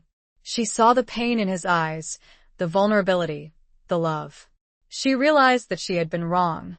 Wrong to hold on to the past, wrong to deny herself happiness, wrong to let fear dictate her choices.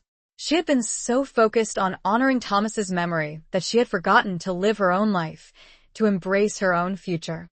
She stood up, her legs trembling, her heart pounding. She reached out and took his hand, her fingers intertwining with his. "I can't go with you, Beau," she said, her voice soft but firm. "Not yet."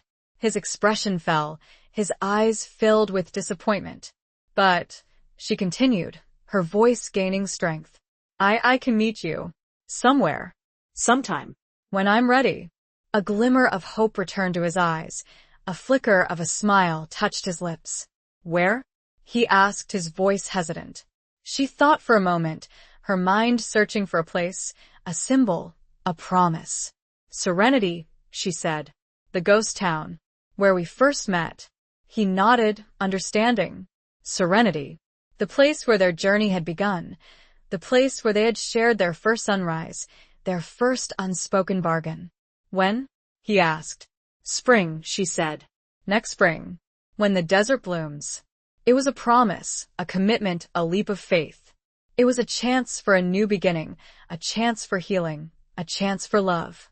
They embraced a long, lingering embrace that sealed their agreement, their hope, their future. It was a kiss of goodbye, of farewell, but also a kiss of anticipation, of a love rekindled, of a dream reborn. The lawless land had brought them together and ripped them apart. But it might also be where they could heal. Chapter 16. Riding towards redemption, away from regret. The intervening months were a slow, deliberate journey of self-discovery for Winnie.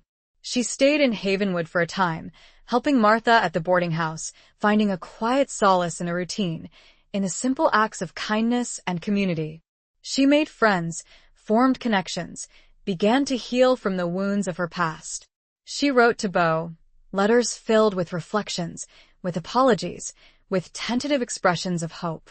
He wrote back, his letters mirroring her own journey, his words filled with understanding, with patience, with a love that endured, that waited. She visited Thomas's grave, a simple marker in the cemetery outside of Redemption. She spoke to him, her voice filled with remorse, with gratitude, with a newfound sense of peace. She told him about Beau, about her decision, about her hope for a future that honored both his memory and her own heart. She realized that she had been holding onto her grief, her anger, her guilt, as a way of staying connected to Thomas, as a way of atoning for her perceived failures. But she also realized that he wouldn't have wanted that. He would have wanted her to be happy, to live her life, to find love again. As the winter months gave way to spring, Winnie felt a shift within her, a blossoming of hope, a sense of anticipation. The desert, too, began to awaken, its barren landscape transforming into a tapestry of vibrant colors, a testament to the enduring power of life, of renewal. She sold her few remaining possessions, packed her meager belongings, and said goodbye to Martha, to her friends, to the quiet life she had found in Havenwood.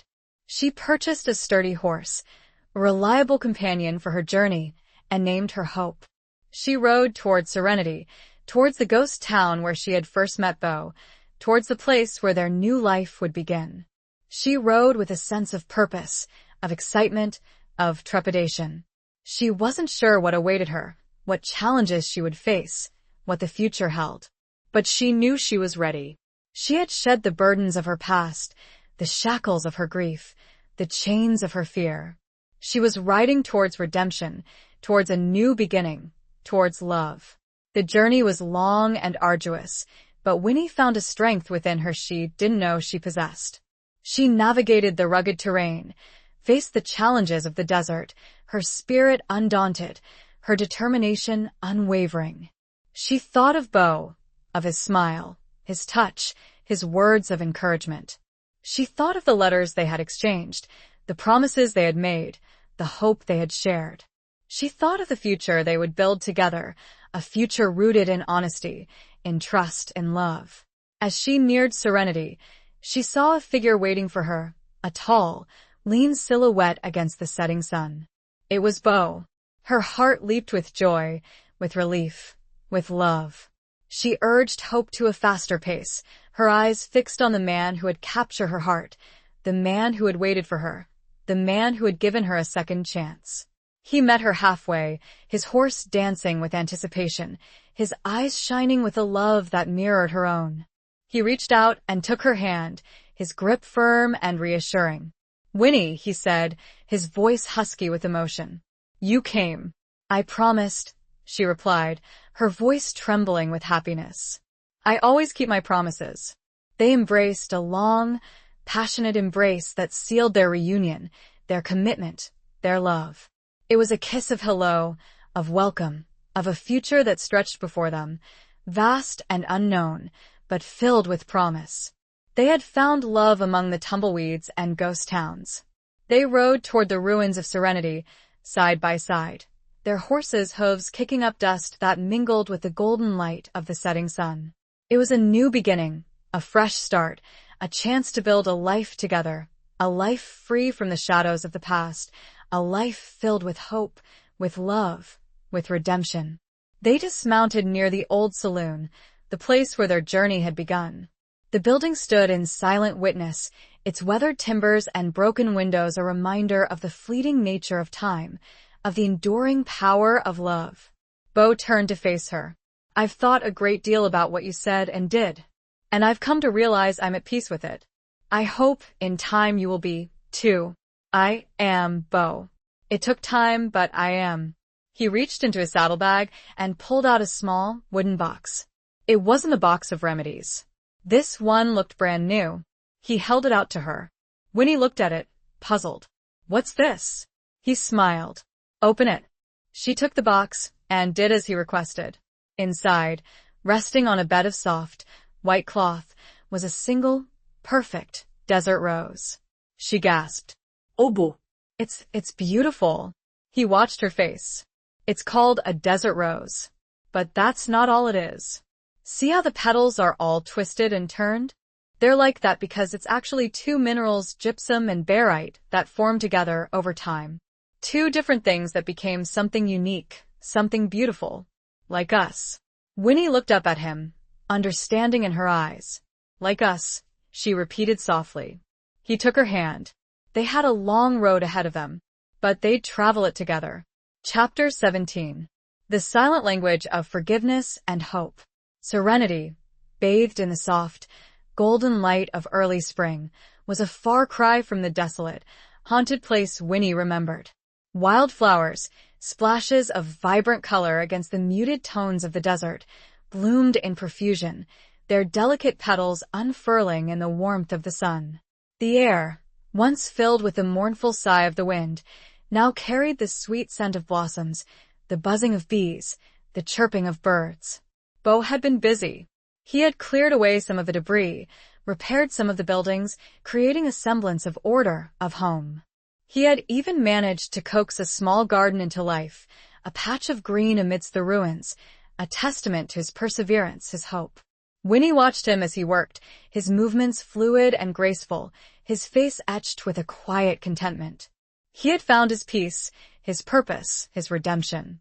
And he had created a space for her, a place where they could build their future, a place where they could heal, where they could love.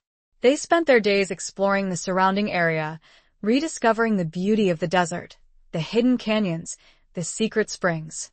They rode their horses side by side, their hands often brushing, their eyes meeting, their smiles sharing a silent language of understanding, of forgiveness, of hope. They talked, sharing their stories, their dreams, their fears. Winnie spoke of her life with Thomas, of her grief, her guilt, her struggle to move on. Bo listened, his presence a comforting anchor, his words filled with empathy, with understanding. He told her about his plans, his vision for serenity. He wanted to rebuild the town, not as it was, but as something new, something better. He wanted to create a haven, a place of refuge, a place where people could find peace, could find redemption. Winnie listened, her heart filled with admiration, with respect, with love. She saw the goodness in him, the strength, the resilience.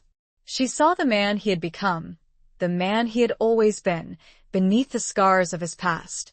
One evening, as they were sitting by the campfire, watching the stars emerge in the darkening sky, Winnie spoke of her regrets, of her decision to leave him, of the pain she had caused him. I'm sorry, Bo, she said, her voice filled with remorse. I was so afraid, so focused on the past. I almost lost you. He reached out and took her hand, his grip firm and reassuring. You didn't lose me, Winnie, he said. You found me. You saved me. He told her about the darkness he had felt after she had left, the despair, the loneliness. He had almost given up, almost succumbed to the shadows of his past. But the thought of her, the memory of her love, the hope of their reunion, had kept him going, had given him the strength to persevere. You gave me something to live for, Winnie, he said. You gave me hope. They embraced, a long, lingering embrace that sealed their forgiveness, their understanding, their love. It was a silent promise, a commitment to move forward, to leave the past behind, to build a future together. As the days turned into weeks, Winnie felt herself healing, transforming. The grief, the anger, the regret began to fade, replaced by a sense of peace, of contentment, of joy. She found herself laughing again, smiling again, feeling alive again.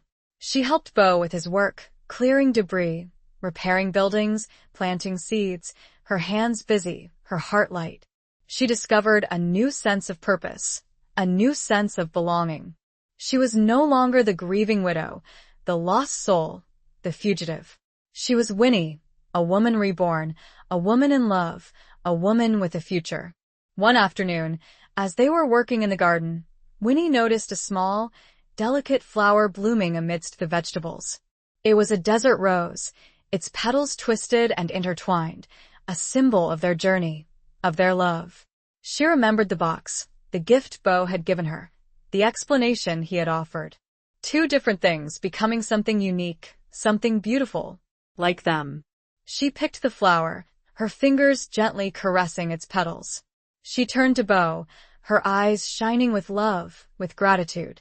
"Thank you, Bo," she said, her voice filled with emotion. "For everything." He smiled, his eyes mirroring her own. He reached out and took the flower, his fingers brushing against hers.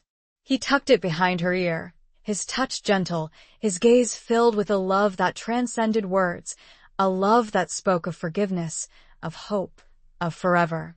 The silence of the moment was broken only by the soft sound of the desert wind and the steady beating of two hearts, finally, truly, together. Chapter 18. Echoes of gunfire, whispers of grace. The tranquility of their life in serenity was shattered, not by the return of old enemies, but by the arrival of unexpected guests. A small group of travelers, weary and dust-covered, stumbled upon the town, seeking refuge, seeking hope.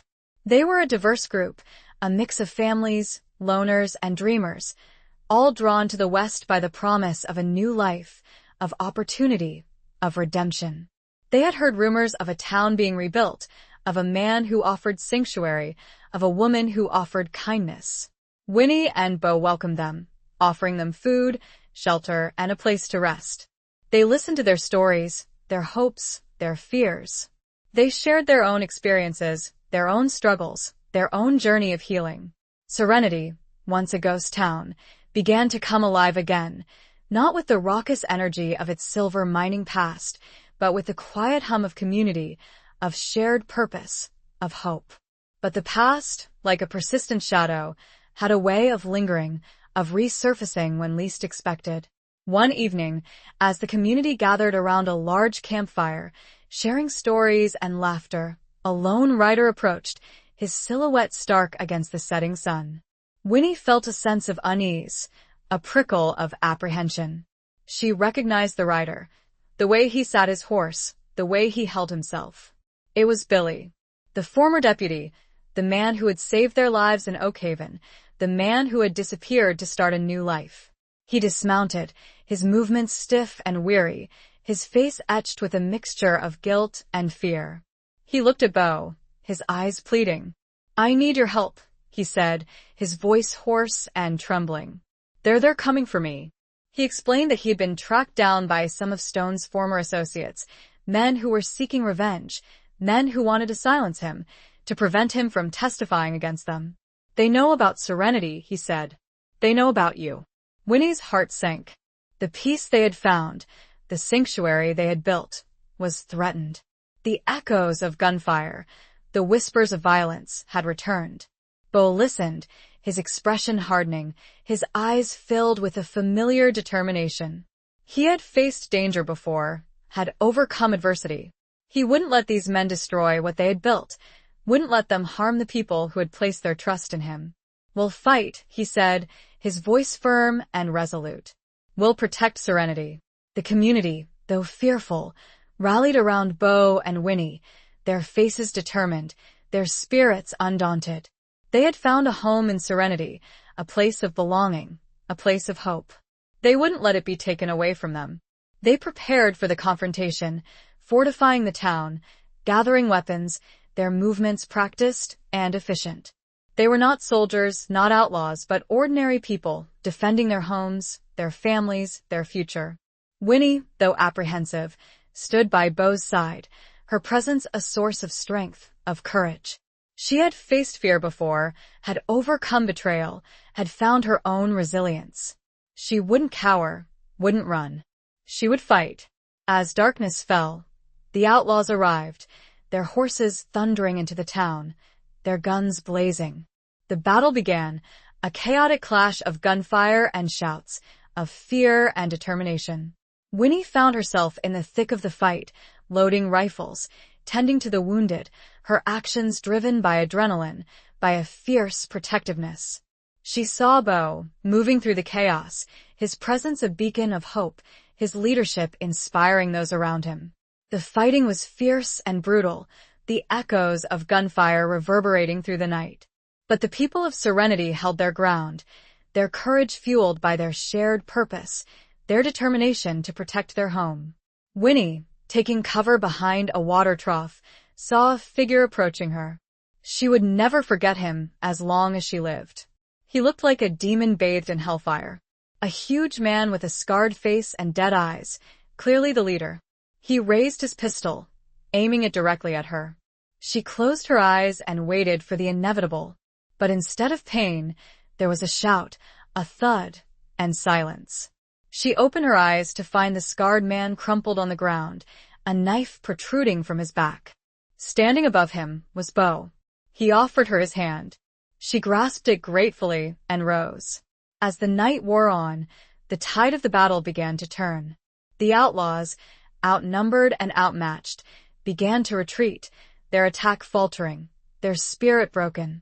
They fled into the darkness, leaving behind their dead and wounded, their dreams of revenge shattered. Serenity had survived. The town, though scarred, had held. The people, though weary, had triumphed. As the first rays of dawn illuminated the scene, a sense of relief, of gratitude, washed over the community. They had faced their fears, had defended their home, had proven their resilience. Winnie and Beau stood together, surveying the aftermath of the battle.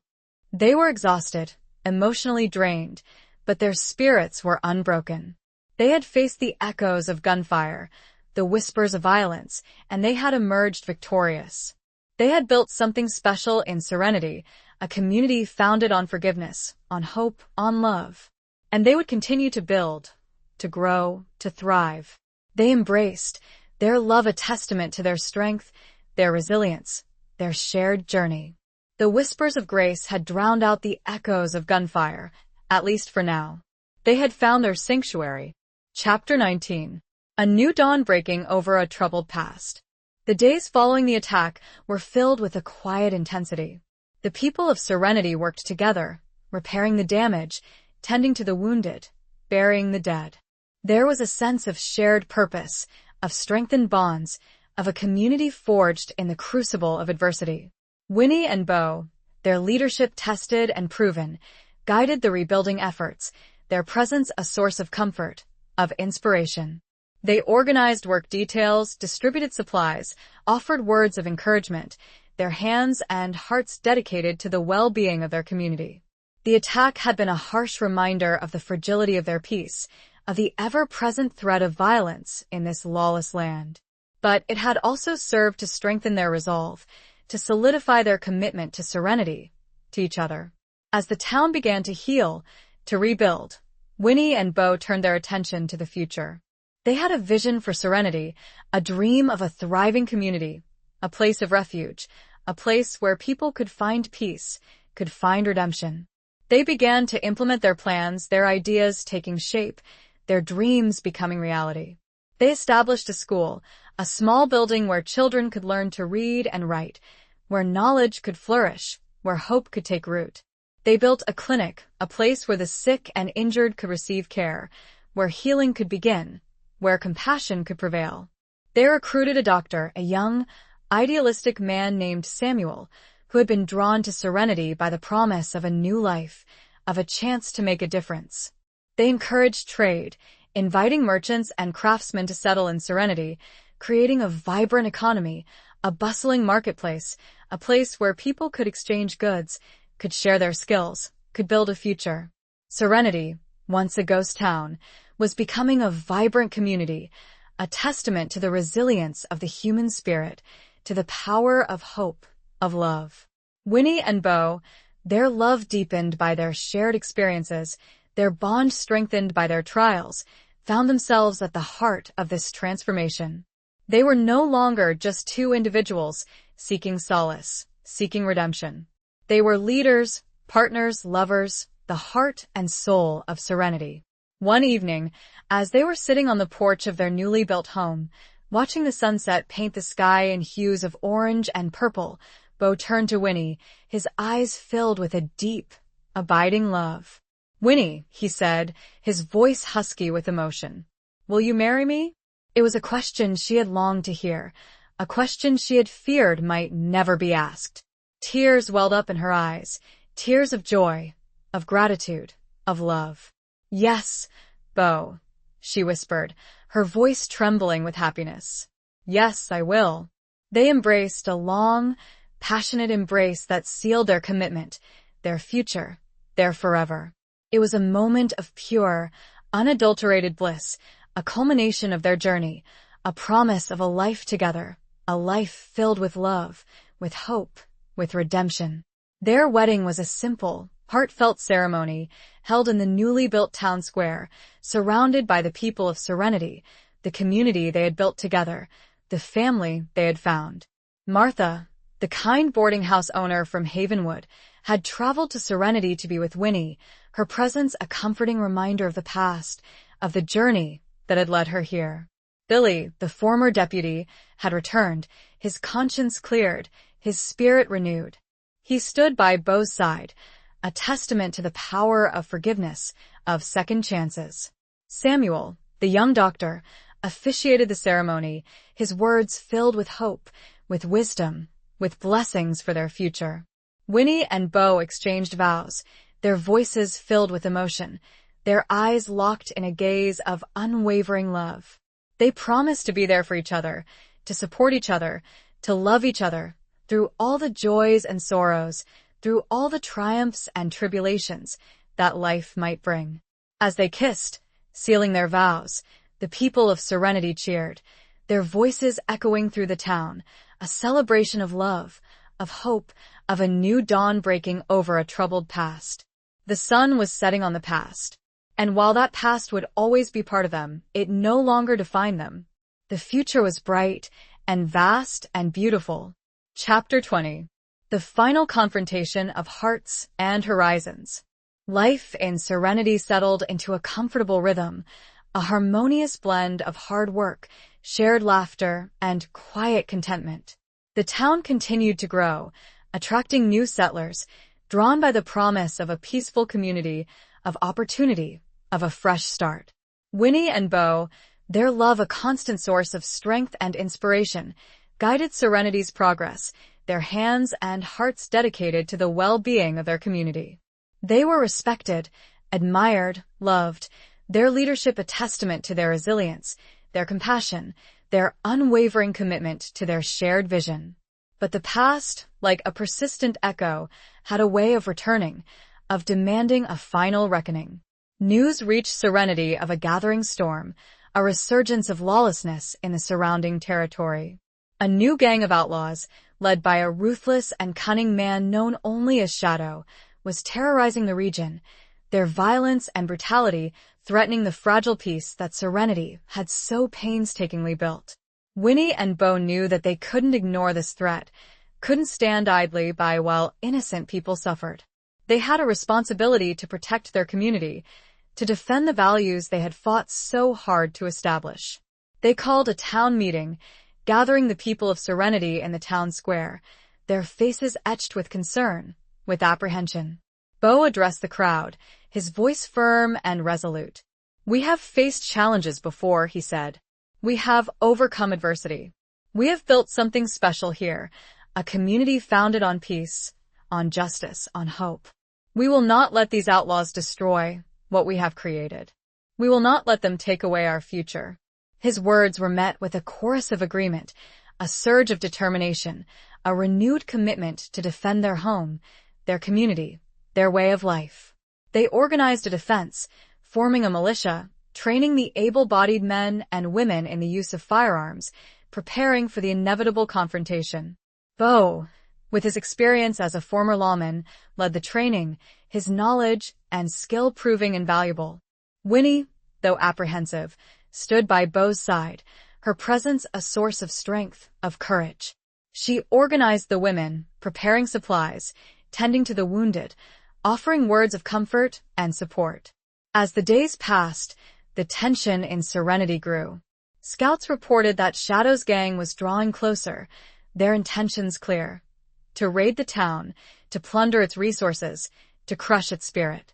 Winnie and Bo knew that they were facing a formidable enemy, a force far more ruthless and organized than the outlaws they had encountered before. But they also knew that they had something that Shadow's gang lacked: a community united by a shared purpose, by a commitment to justice, by love. The final confrontation came on a moonless night, the darkness pierced only by the flickering light of lanterns and the distant glow of campfires. Shadow's gang attacked Serenity, their horses thundering into the town, their guns blazing. The battle was fierce and brutal, the echoes of gunfire and shouts reverberating through the night. The people of Serenity, though outnumbered, fought with courage and determination, defending their homes, their families, their future.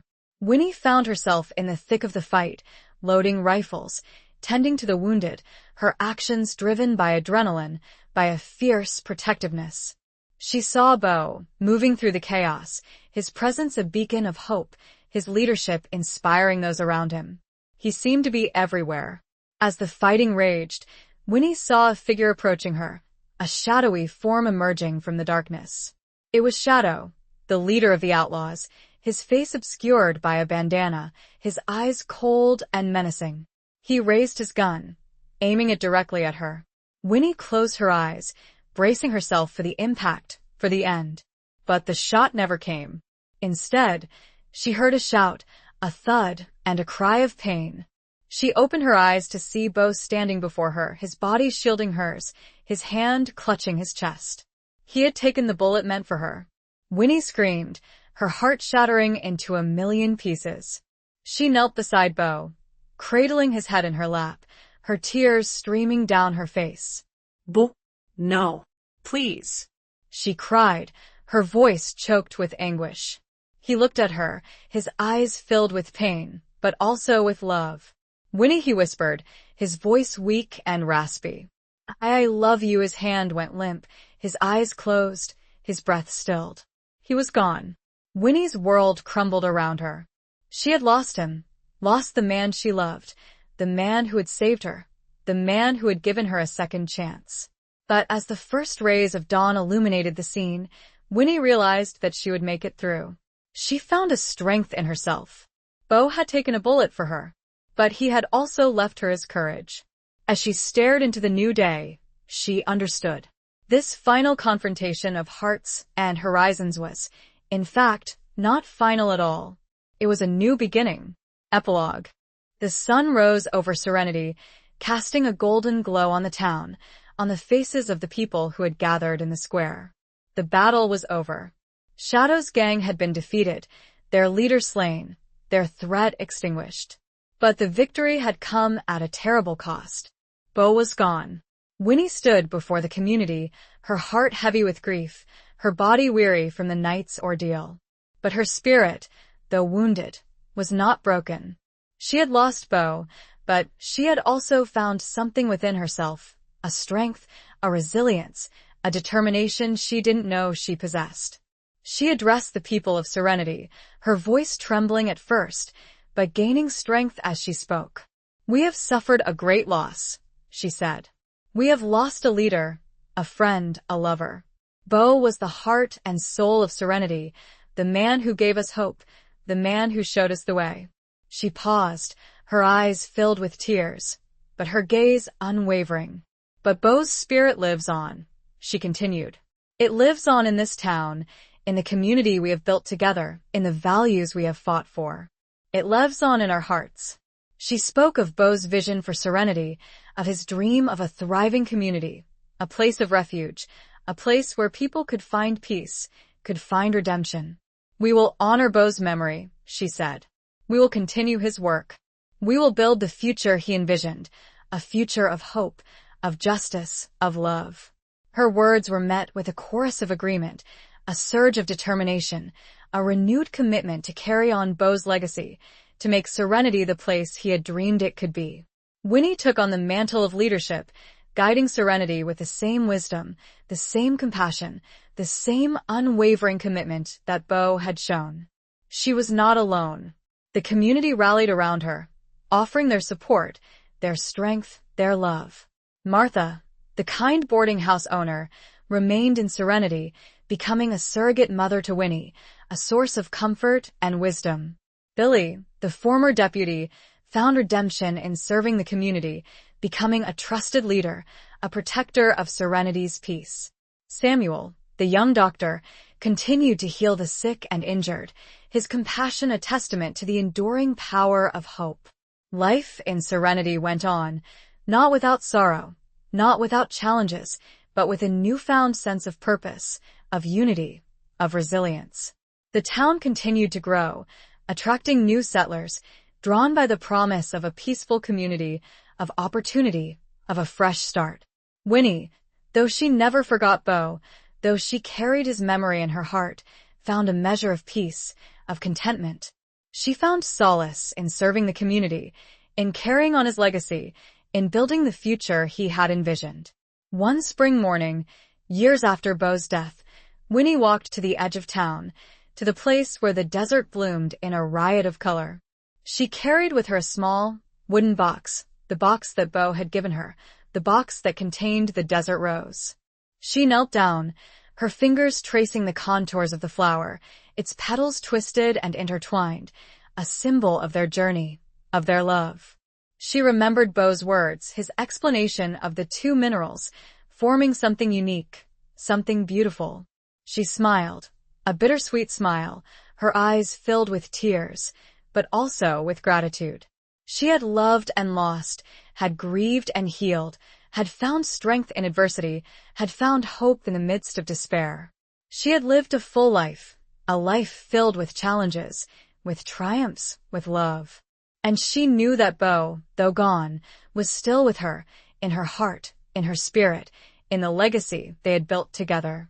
She stood up, her gaze fixed on the horizon, on the vast expanse of the desert, on the endless possibilities of the future.